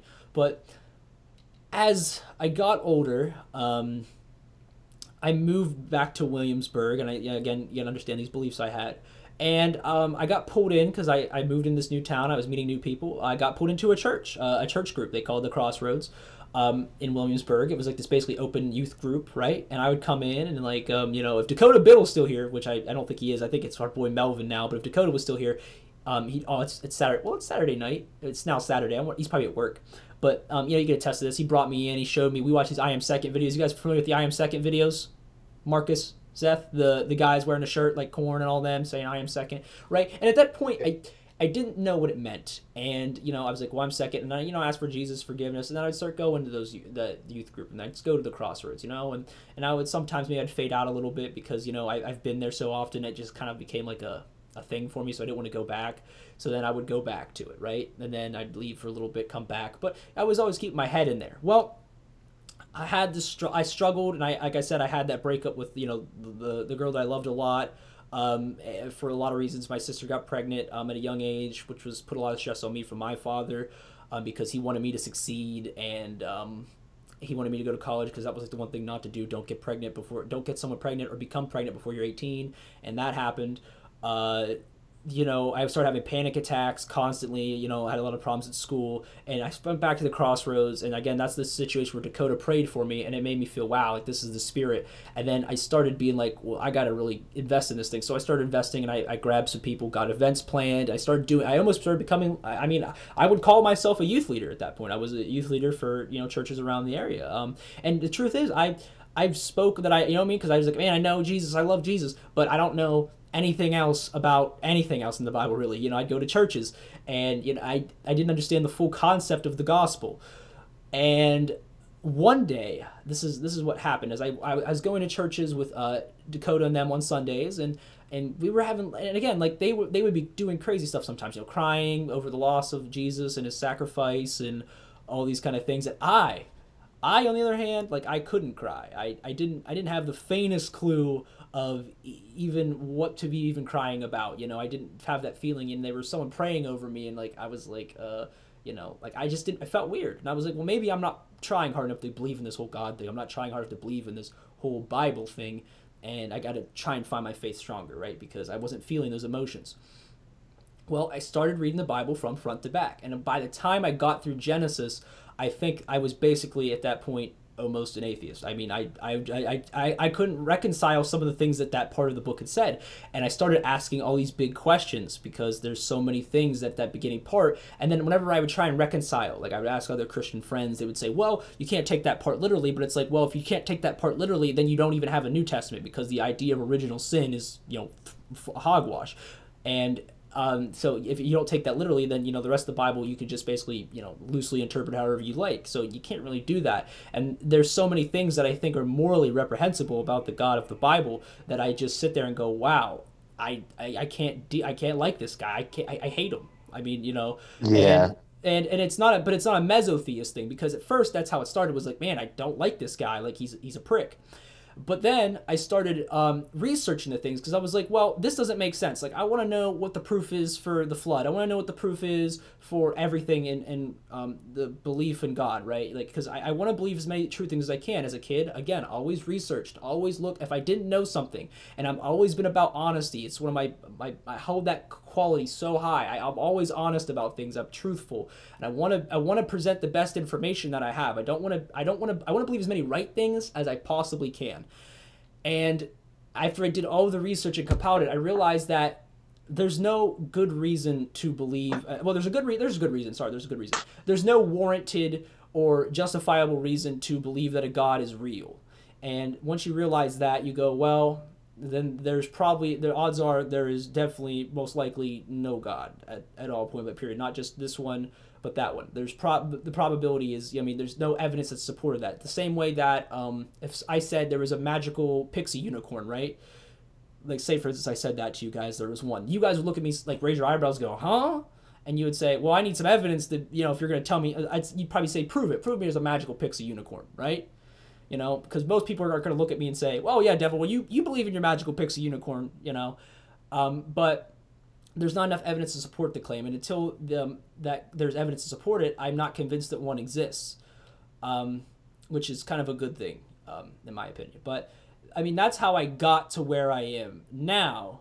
And, I just feel kind of lied to, not lied to, but I'm mad at myself in a way, because I lied to myself, or I put myself in this position, and I was following this thing that there's no good reason to follow, or there's no justifiable reason to believe it's true, whatsoever. But once you look at the facts and what's demonstrable in reality, you realize that there is, there's no evidence to support the claim that there is a God, especially one of a monotheistic Middle Eastern sect. So that's basically where I'm at. That's how I got from here to atheism.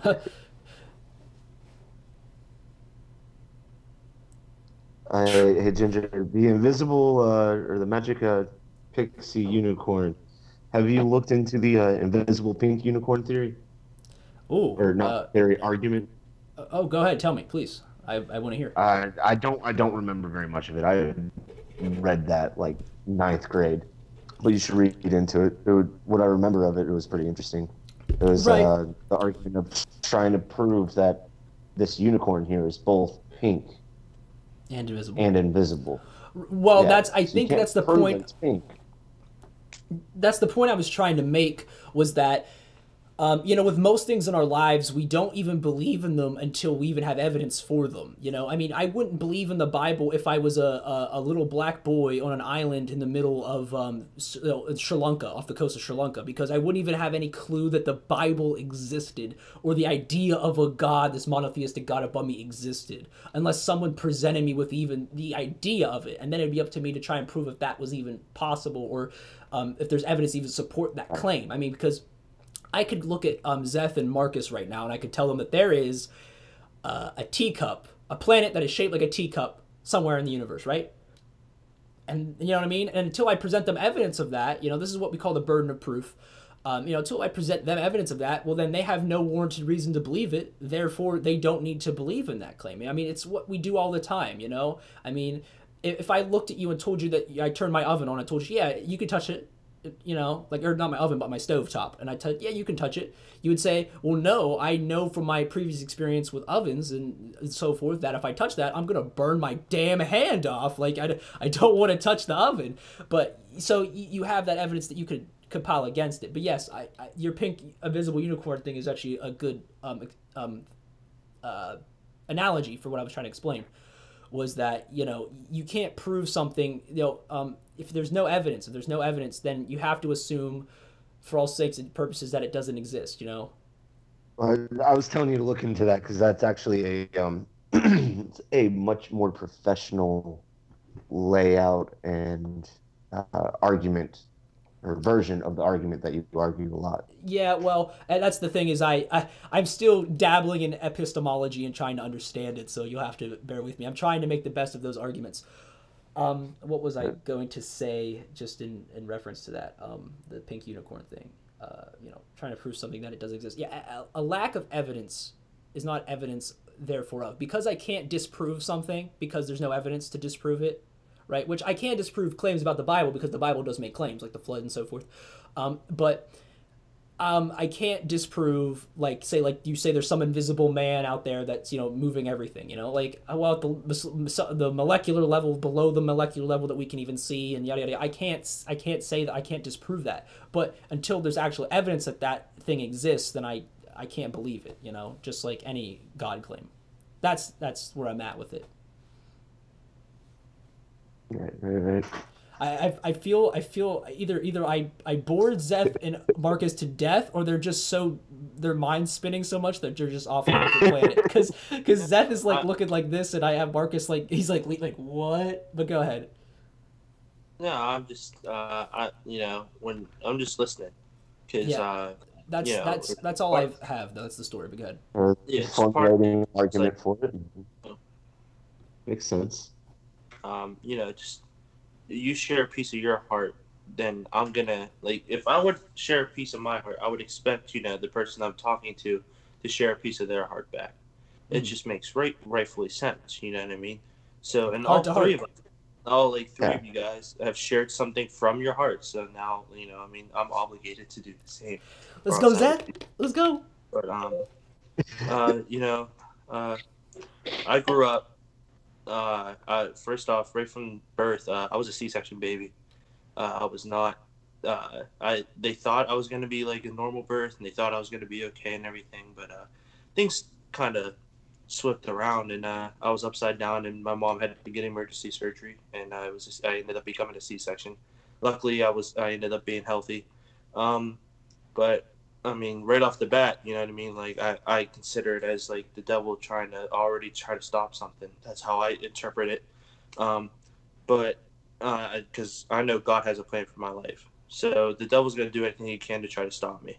But, so I didn't know what church was, like, at all. Dude, I'll be completely honest with you.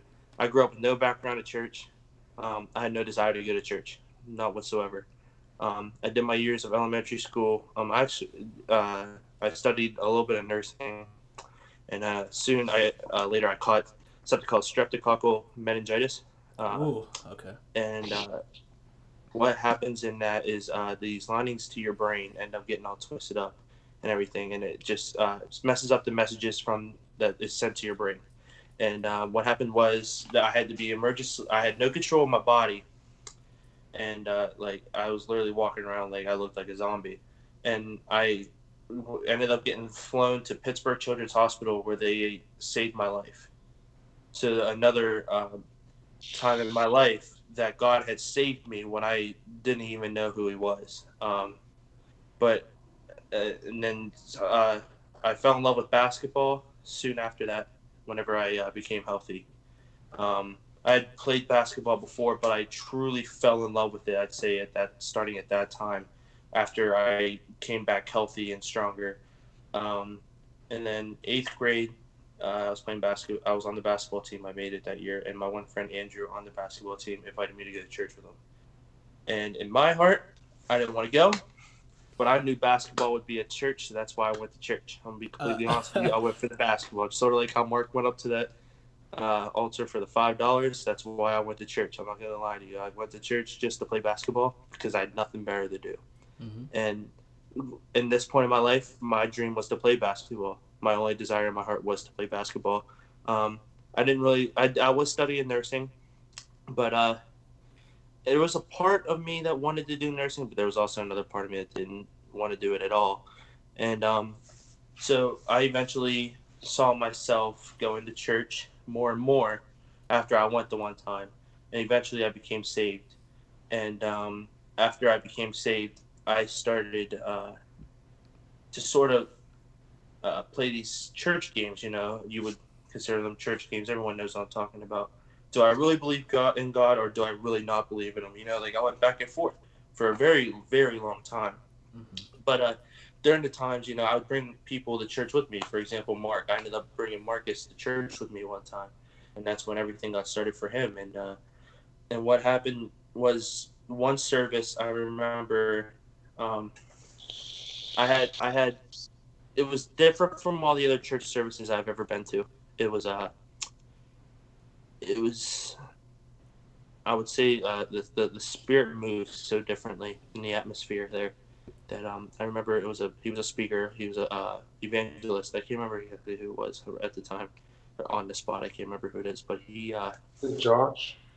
I can't remember for sure who it was, but he sort of spoke over my life to that there's a plan laid out before me and I need to follow it, and if I don't follow it, then it'll lead to my destruction.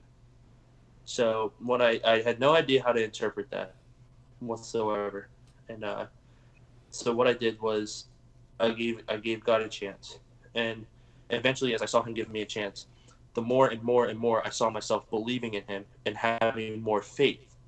And what happened was eventually, whenever I had started taking God seriously, and just a tiny little bit, when I started taking him seriously, he revealed to me my calling as a youth pastor. And he would tell, because I was sort of a leader in youth, but like I was still in school, so I was still considered youth. You know what I mean? But I was mature enough to be a leader, sort of like how you were, Devin. You know what I mean? Mm-hmm. And so, you know, I ended up being this guy that like all the kids would look up to. You know what I mean? And I remember the one time, you know, every time something goes good for you with God, man, Satan attacks. And I fell away during a very serious time in my life where I had I was failing nursing school really bad. My dad had moved away to a whole other state, and I'd gotten out of a 3-year relationship where I had done everything with the person, and it was just a huge mistake in my life. But I learned so much from it that I fell into these things that I said I would never do with my life. So I ended up starting to use, you know, like drugs. I started using alcohol. I used the partying, and, you know, just trying to talk to any girl that I can talk to, man. I became like this thirsty, desperate person who was in the need for help. That's the only way I can interpret it. And I became so hurt and frustrated that the only thing that would calm me down or make me feel some sort of like calmness was my high or me being drunk. And eventually what happened was I've always had this thing in me where when I do something wrong, I tell on myself. I'm my own snitch. I'll tell you. I don't know how it snitch. Yeah, I like dude, this. I don't know where I'm serious. I don't know where it comes from, but there's just this thing in me that when I mess up, I know that what I did was wrong, and what I want to do is I want to get it fixed and I want to move on quick. And I had ignored this feeling for so long that eventually it was like the one thing that I realized I did not try was, you know, I need to find help. I need to find someone to talk to. And I ended up talking to like this lady about some like depression and anxiety, and she had told me that I was suffering from like some severe anxiety stuff. And I remember I sat in a room for 8 hours talking to this lady, and I'm like, you don't think I'm anxious enough sitting in this room 8 hours talking to you? You know what I mean? But yeah, I remember she was like, yeah, you're a very anxious person. And you know, and then there's a Bible verse that says it's in Proverbs that if a man suffers from anxiety, if he has anxiety in his heart, the depression comes with it. And so I ended up experiencing a season of a little bit of like depression where I saw nothing and no point to what I was doing in my life. And I remember and what really was on the back of my mind was this idea of, you know, I have kids that looked up to me that thought that, you know, oh, Zeth wants to be this youth pastor. Zeth wants to do this and that. Like, Zeth has this vision. And Zeth knows what his identity is in Christ, but I wasn't living it. That's where I was taking advantage of my free will and I wasn't doing what I was supposed to do. And I remember, like I said before, this desire of telling on myself. It was the one thing I had not tried. And I went to church the one night And I knew what was going to happen. I pretended like it was a normal church service. And I think Mark remembers this night perfectly. And I just treated it like it was any other service, but I didn't worship. I just listened to the sermon and I was ready to leave. But I knew that whenever I was going to get ready to leave, that my youth pastor was going to pull me in his office because he wanted to know what was going on. And this was over the course of months, about, I think, 3 or 4 months of this had happened. And just for clarification, so you were in and out Yeah. of church, and then the one day came where you were being asked to like you came back to church finally that day to kind of like tell on yourself, and you knew he was going to grab you and pull you aside because you hadn't been there in so long. And well, yeah, because he genuinely cared about me as a human being, and he was the one person really that understood what I've gone through in my life, and he was the one person that I've always gone to for advice. So, and my plan was to go in there and to talk to him, but if he wouldn't have stopped me and asked me like, "What's up? How are you doing?" and trying to catch up with me, I would have just left that church building and not probably come back. yeah, To be completely honest with you. And, I feel like God told him to come and talk to me. I firmly believe that 100% that God made him come over and talk to me. And he was like, yeah, man, just, let's go up in my office and chat. And I remember I was like, yeah, man, of course, let's do it. And I went up and I spilled everything on my heart that I did wrong. And, and he told me, he goes, man, these students talk about you and how you were this guy who these kids would look up to, man. And, you knew who your identity was in Christ and you knew what you were called to do. But I took advantage of my free will and I had not followed through with what I was supposed to do. And I remember he gave me some advice and he goes, and, the main question I had was, why didn't you try to reach me during my months of like hurt? Why wouldn't you have tried to reach out and talk to me? And he said, the only reason why I didn't talk to you is because I knew God was trying to bring you into something where he would teach you something much bigger than what was to come. And I didn't understand what he meant. But after I started coming back to church again and I stopped smoking and I stopped drinking and I stopped the partying and I stopped worrying about the girls and everything, my identity in Christ and my faith became so strong in me that God started revealing more things to me, where he started revealing like where I would go to school to me. He started introducing people into my life that I knew that would support me when I get older. And he brought these people into my life, like Marcus, for example. Marcus at this time, me and him were both out doing our own things. I remember some of the things that we did. That stuff was crazy. But Project X. I remember when Marcus finally came back to the Lord, and he said, and he would be the one that checked in with me, and he'd be like, yeah, man, you're still good, right? Because Marcus was worried about me falling back into the way that I was before, and I got worried about him falling back into the same way before. So we accounted on one another. We were our accountability partners to make sure we didn't do anything stupid. I mean, we're teenagers. We're gonna do something. We're gonna do stupid things. Yeah. You know what I mean? It's Right. It's destined to happen. But and ever since then, man, where the people that have been introduced to me, my youth pastor, he introduced me to the director of the school, who just so happened to be his best friend. And that's not, and it was crazy because the whole purpose of the school is to make sure you get hands-on ministry training and you come out debt free. You know what I mean? Because you know how people struggle with debt. Come on now. We can all agree on that. We can all agree on that. Yeah. And, I don't even want to think about Marcus's stuff right now. But Andrew's getting a house, so you don't even want to talk about that. Oh, It's a whole lot of debt. But yeah, it's just crazy that whenever I needed to learn something, there was a lesson to be taught in everything that went on, and it still goes on today when I mess up and I see myself messing up. I see that there's something I need to learn out of it, and it's a process. I'm never gonna have it all together, man. I'm never gonna have it all together. I'm never gonna be the perfect Christian. I'm never gonna be, the most I can do is live for God day by day and try to grow more and more and to do what my calling is to do. And I see myself growing every day where I'm at. And if you can look on your day at the end of the day when you lay down and go to bed and say, did I live today out the best that I could for Jesus? that's what it's all about. And if you can answer that question, yes, then then you're in the right spot. And that's just something off my heart. Woo!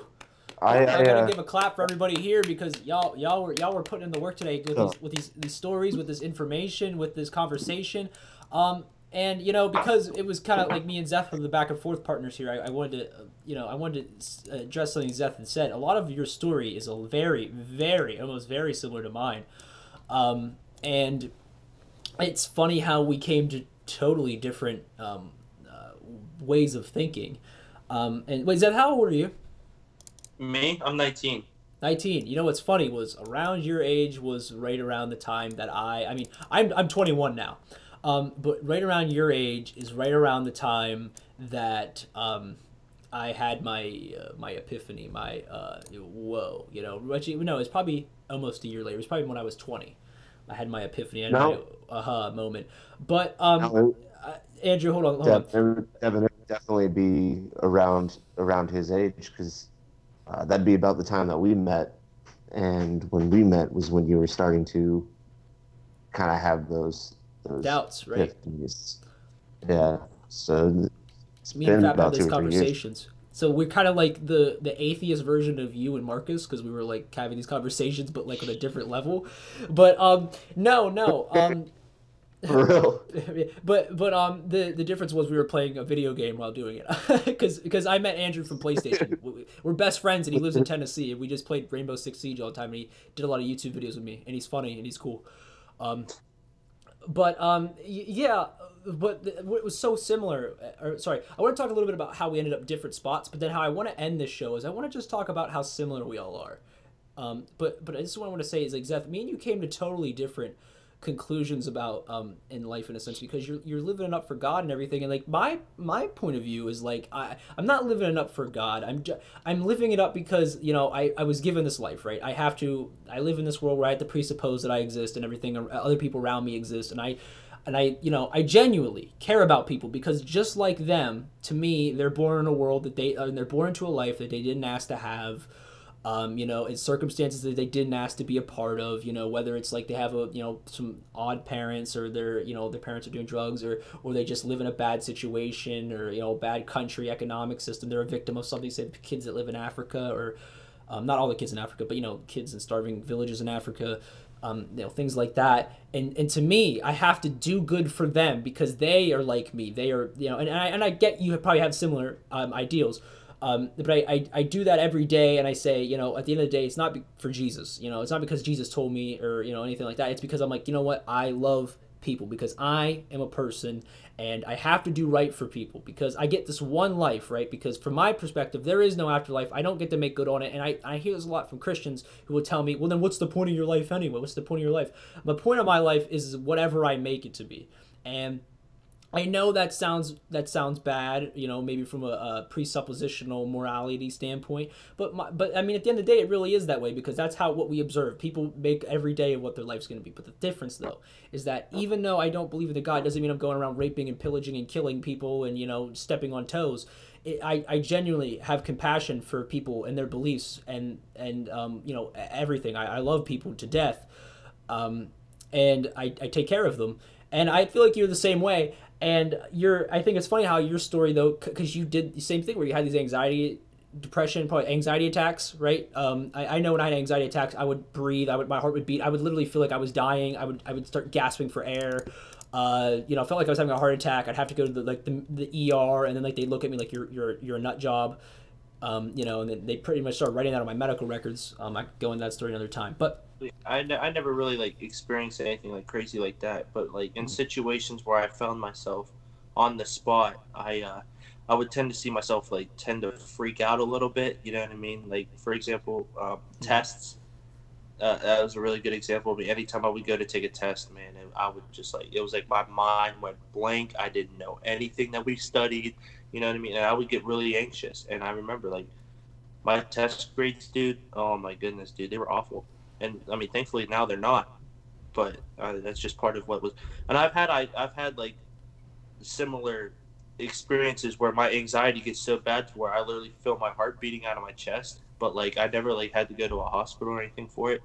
And honestly, I thank God that I never had to. And for you, someone who had to experience that, dude, I feel so bad for you, because like anxiety and depression is a big thing in our world today, and it seems to consume a lot of people. You know what I mean? And I don't, I just, it breaks my heart to see people have to go through that. It really Yeah. does. It, And that's sorry not to an easy interrupt thing you. to ask for help for either. Yeah, because Yeah. everybody around me, when the time of it was, like I said, I felt like I was literally dying. I felt like it was almost like a hypochondriac kind of anxiety attack, where I thought there was something wrong with me. I thought I had a heart disease. I thought I had a brain tumor, because my head literally felt like it was crushing itself. And because it literally, it is a mental disorder. Like I felt insane. I felt like I was crazy. And it was because that, and I have to say, it was because my life had stressed me out to the point. Everything was, the real world hit me. Like, I hit 17, and the real world, just like a brick wall, went smacked right into it. I hit it, man, and it smashed me. And I stressed about everything, and I, and that came with the life that I was living, because I never asked anybody for help, because, I had to show I was tough, show I was strong, so I could do it all on my own. And it was hard. And then whenever I started asking for help, and especially with this particular thing, it was like nobody could help me. I'd go to the doctors. Doctors couldn't help me because they thought I was crazy. They thought I was nuts. Or and I would be like, well, I don't want medicine, because the first thing they want to do is throw medicine at it. But I'm like, I don't want to. Yeah, I'm weird like that. Most kids experiment with like drugs and stuff. I never wanted anything to do with drugs, because, that just, I don't know. I feel like that would alter who I am. And I'm a person who loves who I am, genuinely. So, I didn't want drugs. I didn't want any medication like that, because a long time ago when I was a kid, I took ADHD medication. And that, Yeah, so did I. it just made me into a zombie. It didn't make, I wasn't a person. I was like, I don't want to do that again. I said, I know I feel crazy, but I'd rather deal with this insanity, and you guys can find something to help me, like cope, a therapist, something. And they couldn't provide that for me, because they didn't think it was warranted. So, there I was having to deal with that, and it was awful. And you're right. Like I said, yeah, it's tough, because I felt like I had to go to the hospital. It was tough to get through it, but it was one of those things that how I got through it was I had to become okay with a lot of things. It made me realize a lot of things at a young age. I became okay with dying, because every day I felt like I was dying. So I was like, then I need to make every day the best day I can make it, right? At first, that was the reason why I turned to faith, because, religion, because I was like, well, it's like, who knows? I might actually be really sick and messed up, and I need to go to church, because I might die any day now because of this, because I thought I had this disease that no one could see and no one was going to help me. I felt hopeless, so I'm like, well, I'm going to go to church, so maybe I get this healing, and maybe I can come to the Lord, because my time's coming. But then as the days went on and I learned the stuff, I kept fighting. Every day I got stronger, because every time I'd get one of those urges where I felt like I was going to freak out, like my face would go numb, and like I would cringe my fingers because I was so just anxious, stressed, I'd start freaking out. I would stop to myself and say, it's not even like you lived the first 500 times. This is some inspiration right here. I lived the first 500 times it happened, and this is the 501st. I'm gonna make it. And every time I had one of those experiences, I said, I'm gonna make it. And I still, every day to this day, I have one, and I'm like, it doesn't even matter. I'm gonna make it. So the panic attacks, as soon as they come, they're gone, just like that, because I willed them away, because I don't let that stuff bother me no more, because it doesn't have power over me anymore. In the same way that someone might say that Jesus or God doesn't have, like, you don't have power, like, devil be God, you have no power over me. The same way, but I willed myself so hard. What the hell was that? Did anybody hear a weird noise? I think your man coughed. Oh. Yeah, I coughed. Oh, it sounded like a toucan sneezing. If Toucan Sam sneezed, that's exactly what it sounded like. No, but it was awful. It's a very airy, dry cough. Kind of hurt. But here's what I will say about everybody in here tonight, because this is what I want to get to, is we're all the same person in here. I mean, we all came to different conclusions, and this is what my show is about, bridging the gap, because I feel like all the time we're like talking about our differences, and which we are. We're talking about differences, and we are going to either agree or disagree, or maybe you guys will be interested in trying to understand, atheism. I guess I'm not trying to convert nobody to fucking atheism, because it's not really a converted belief, but, if you need more information, understand why, talk to me. Just like if Christianity, I've talked to Christians all the time. I'm trying to understand things, but I always get whiplash. But what I think we all have in common is we're all people that have struggled in our lives. We've all dealt with problems that we didn't know how to exactly deal with them, and we were overwhelmed at some point. And how our wills turned out was different, but we always had a will to better ourselves, to keep going, to stay alive.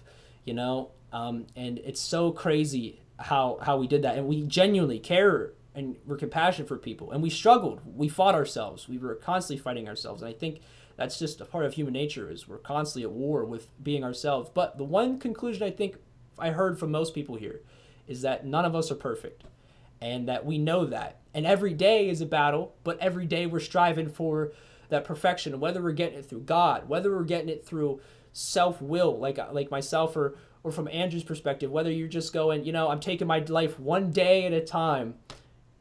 I think what I'm getting here is that we're all trying to get through this thing called life to the best of our ability. Yeah. You're just kind of thrown into it and trying to stumble your way out. Right. Now, did anybody else have anything they would want to say about that? About what we have in common? I mean, I agree. Oh, my bad. Yeah. Hmm? Someone talk.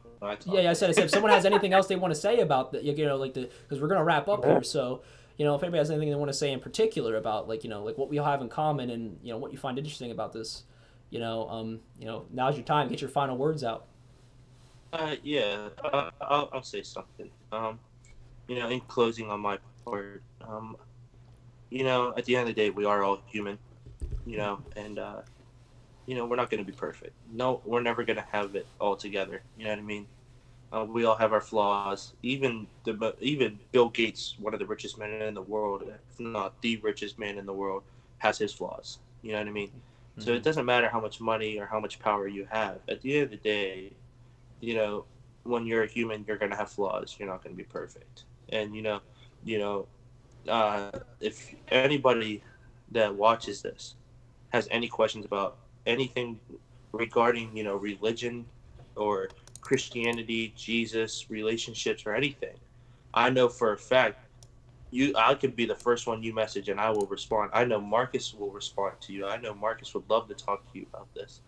Mm-hmm. And, and I'm not trying to, push anything or debate anything, because at the end of the day, if we sat here and debated and actually full on argued, where would we get? We would not get anywhere. We'd probably still be on square one, probably yelling at one another, to be completely honest with you. Yeah, right.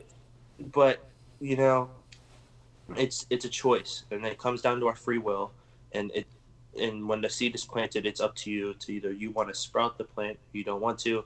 That's just what I believe on my side of it, and you can take that how you want to. But at the end of the day, it's just we're human. And I would love to answer any questions anybody would have. And honestly, I would love to do something like this again for sure. This was awesome.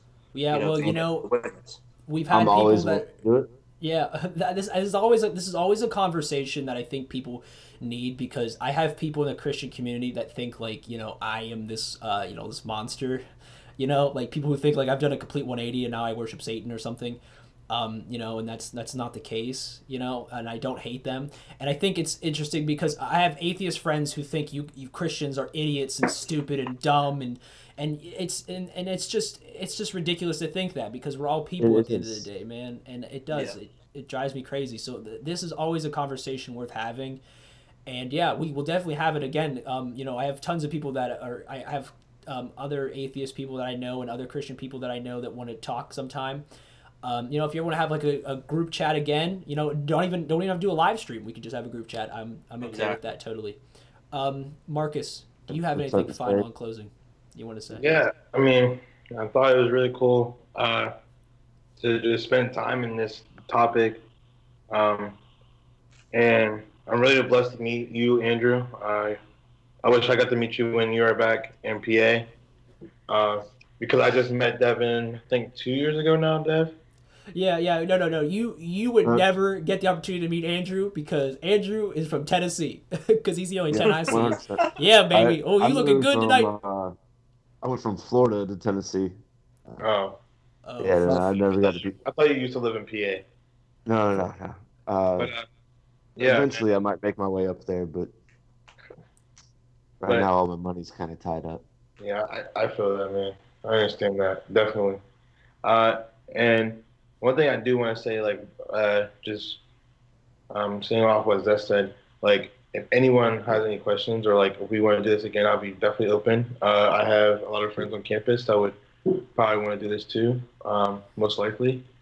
Uh, yeah, and just let you guys know, I'm an hour before, like ahead of you guys, so it's probably what 1:30 there. It's It's two. two It's 2:30 thirty. in the morning. I know. I can't even believe it's that late. Holy crap! Man, you need to go to bed. It's too late. It's too late. It's too late. Like So, someone's up at 2:30 right now trying to watch this, and they're probably like, "Oh my god, I don't need Jesus this bad. I gotta get some sleep," or something like. so yeah, and I mean,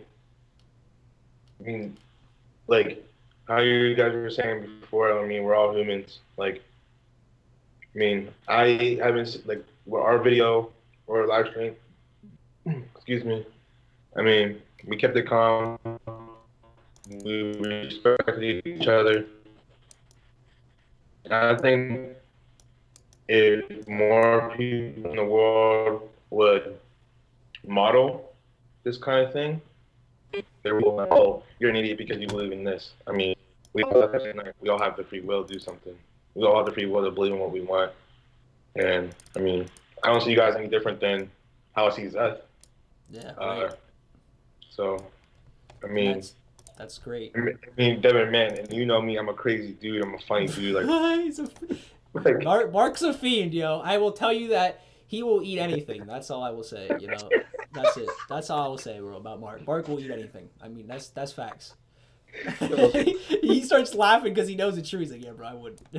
I remember he come over to my house the one night and he's like, "Yo, like let's raid your pantry quick." What I don't remember we had. What about like ramen noodles and like chicken patties and stuff? And then I took him out. By the way, fun fact about Marcus for everybody out there: he is terrified of Jeepers Creepers. Terrified. Cornfields and stuff, man. Scarecrows, that stuff scares him. He's terrified. But Andrew, go ahead and say your final thing. I agree with them as well. 100%. It was good talking to you guys, good meeting you guys. I'm willing to do this once a week if needed, or if wanted. Anybody could join. Anybody can message me about it. Open-mindedness is a great thing to have, and the willingness to talk to somebody of a different view and not get angry about it is rare. It's rare, yeah, but it's a good thing. It's what stops wars. We don't have to fight over something, over a belief system. We could talk it out, and at the end of the day, you come to the conclusion of we're people. We all have struggles and everything, and how we deal with them is different. But at the end of the day, we're still going to bed the same way. Mm-hmm. We're still putting our heads on a pillow. Yeah. As long as anybody wants to come in and have a peaceful conversation about it, I'm never going to call you stupid for it. I might say that from what I know, you might be doing it wrong. But I'm not going to try to say that you need to lose Jesus. I might say, hey man, you might need to reevaluate the way you're going about Jesus. Yeah. I might not believe in it, but I support anybody in their beliefs, unbiased. Right. And for me, this is gonna be kind of a different tone, but I support you, but not your beliefs. If you have a belief that's wrong or a belief I don't think is true, I'm going to explain to you why I don't believe that it's true. And another reason why is because I just want people to have the information to know what's like what can be shown to be true to the best they can know something. To live a lie or live or whatever. I mean, we all choose at the end of the day. So I don't force anything on anybody, but I always am. I'm in a way an anti-theist when it comes to the religious beliefs. But at the same time, like I respect someone's right to believe. If you want to believe it, that's fine, and you have it. But all I can do at the end of the day is tell you why I don't believe, and hopefully you can walk away with that with a better understanding of your own beliefs. And I think that's the beauty of these kind of conversations is we learn so much about ourselves and what we believe in, why we believe it, and because we don't always get to have these conversations because nowadays these kind of conversations are hidden. We don't get to have them because why? Because people don't want to talk about that stuff. Everybody likes to bottle up their feelings. Everybody likes to hide. We live in an era of social media where the best thing they can do is just hide behind a keyboard and a screen and post a status that's vague, throwing some Twitter shade, and it's tough. And I wish this is what I try to do with the show, guys. Bridging the Gap is I try to grab you people, not you people, but people in general, and have these conversations that are hard to have, and we talk about them, and we try to come away at the end of the day, because that's the point, is at least you understand how someone else thinks, and we have to address people directly. We can't bunch people together. We can't group them all together, because the minute we do that, that's how you breed hate. That's how you breed contempt, because you put people in boxes. And I would say that I'm so happy to have these gentlemen here with me tonight. I'm so glad you guys again came on. You guys have been terrific. Like I said, whenever I saw you guys comment on my post, I knew from jump that you guys, Mark over there laughing. What you smirking, Mark? What are you laughing about? Huh? What are you laughing about? That's right. Yeah. Shush. I'm just. The only thing I'm laughing about is because I can just picture what your response was. And yeah, no, as soon as I saw it, I said, these guys got it, man. I even said that to Andrew. I said, these guys got it, because, you were just saying, like, hey, we could talk about it. You weren't just, because, like I said, I was getting a lot of, like, people throwing things at me, and I had to throw back. It was getting very confrontational, but you guys were like, hey, like, it is what it is, and I get that. I respect that kind of conversation, because that's the conversation people need to have. It was very debate formatted, and I enjoyed the discussion more, where we talk about it openly as people. Whenever you have a debate, you're not a person. It's like you're attacking each other, and I don't like that. I like discussion. Yeah, man. People aren't always gonna like support you, even in ministry, man. It's rough. Like there's people that won't support you, in the ministry side of things. On like when you are a pastor. There's pastors out there that don't have any support at all, and then, for example, something like podcasts, something like this, like Bridging the Gap, there's always going to be somebody out there that hates on you, man. There always is. Yeah. And, I know. I know. I get messages. At the end of the day, you're doing something right, though, whenever you're being bold enough to speak out on the things that everyone else is too afraid to speak out on. Yeah. And I give you a lot of credit for that. I really do. Because a lot of people would ignore this. A lot of people would pass this on and treat it like it's nothing. You know what I mean? And it's just crazy to think that this is the world that we live in now. But yeah, man, for sure. I'm very happy to be a part of this. I thank you for inviting me on. And like I said, I'd love to do this again sometime. And I'm looking forward to big things happening on like your podcast, man, for sure. I'll be praying for it. I appreciate you guys. I really do. Hey, but I want to wrap up the show again. Thank y'all for coming. If there is anybody out there, please share this video, leave a like. You guys would be doing me a tremendous favor. Also, comment. If you guys come back and watch this, maybe you're not watching it live, you're rewatching the show, that's fine. Leave us a comment anyway. We'll get back to you. I do read you guys' comments. I do read the things you say. If you have any questions, if you're someone who's an atheist and have questions for Christians, or if you're a Christian and have questions for atheists, please message either me or at Bridging the Gap, or my buddy Andrew Summerlin. I'll tag all the guys in the video whenever we're finished here. Zeth Osborne, Owen Osborne, right? And your guy Marcus Huggins here. And like I said, they will get back to you ASAP. And one last thing I want to tag on here. You said that people will hate on you. Zeth, I had a video about people painting an American flag, and there was a cute puppy in it. I went to a VFW to record an event, and they were painting the American flag, and they were doing it for a benefit for homeless people. And someone messaged our page and said, "I don't want anything to do with this. Delete me." Yeah, right? That's what I mean. Like, I'm like, wow. Like, you people, that's what I'm saying. So, I mean, everybody, no matter how good you're trying to do, man, some people are going to hate on you. But, hey, everybody, Bridging the Gap, this is a great moment. I appreciate you guys coming out so much. Again, we'll catch y'all later. Take care, everybody. See ya.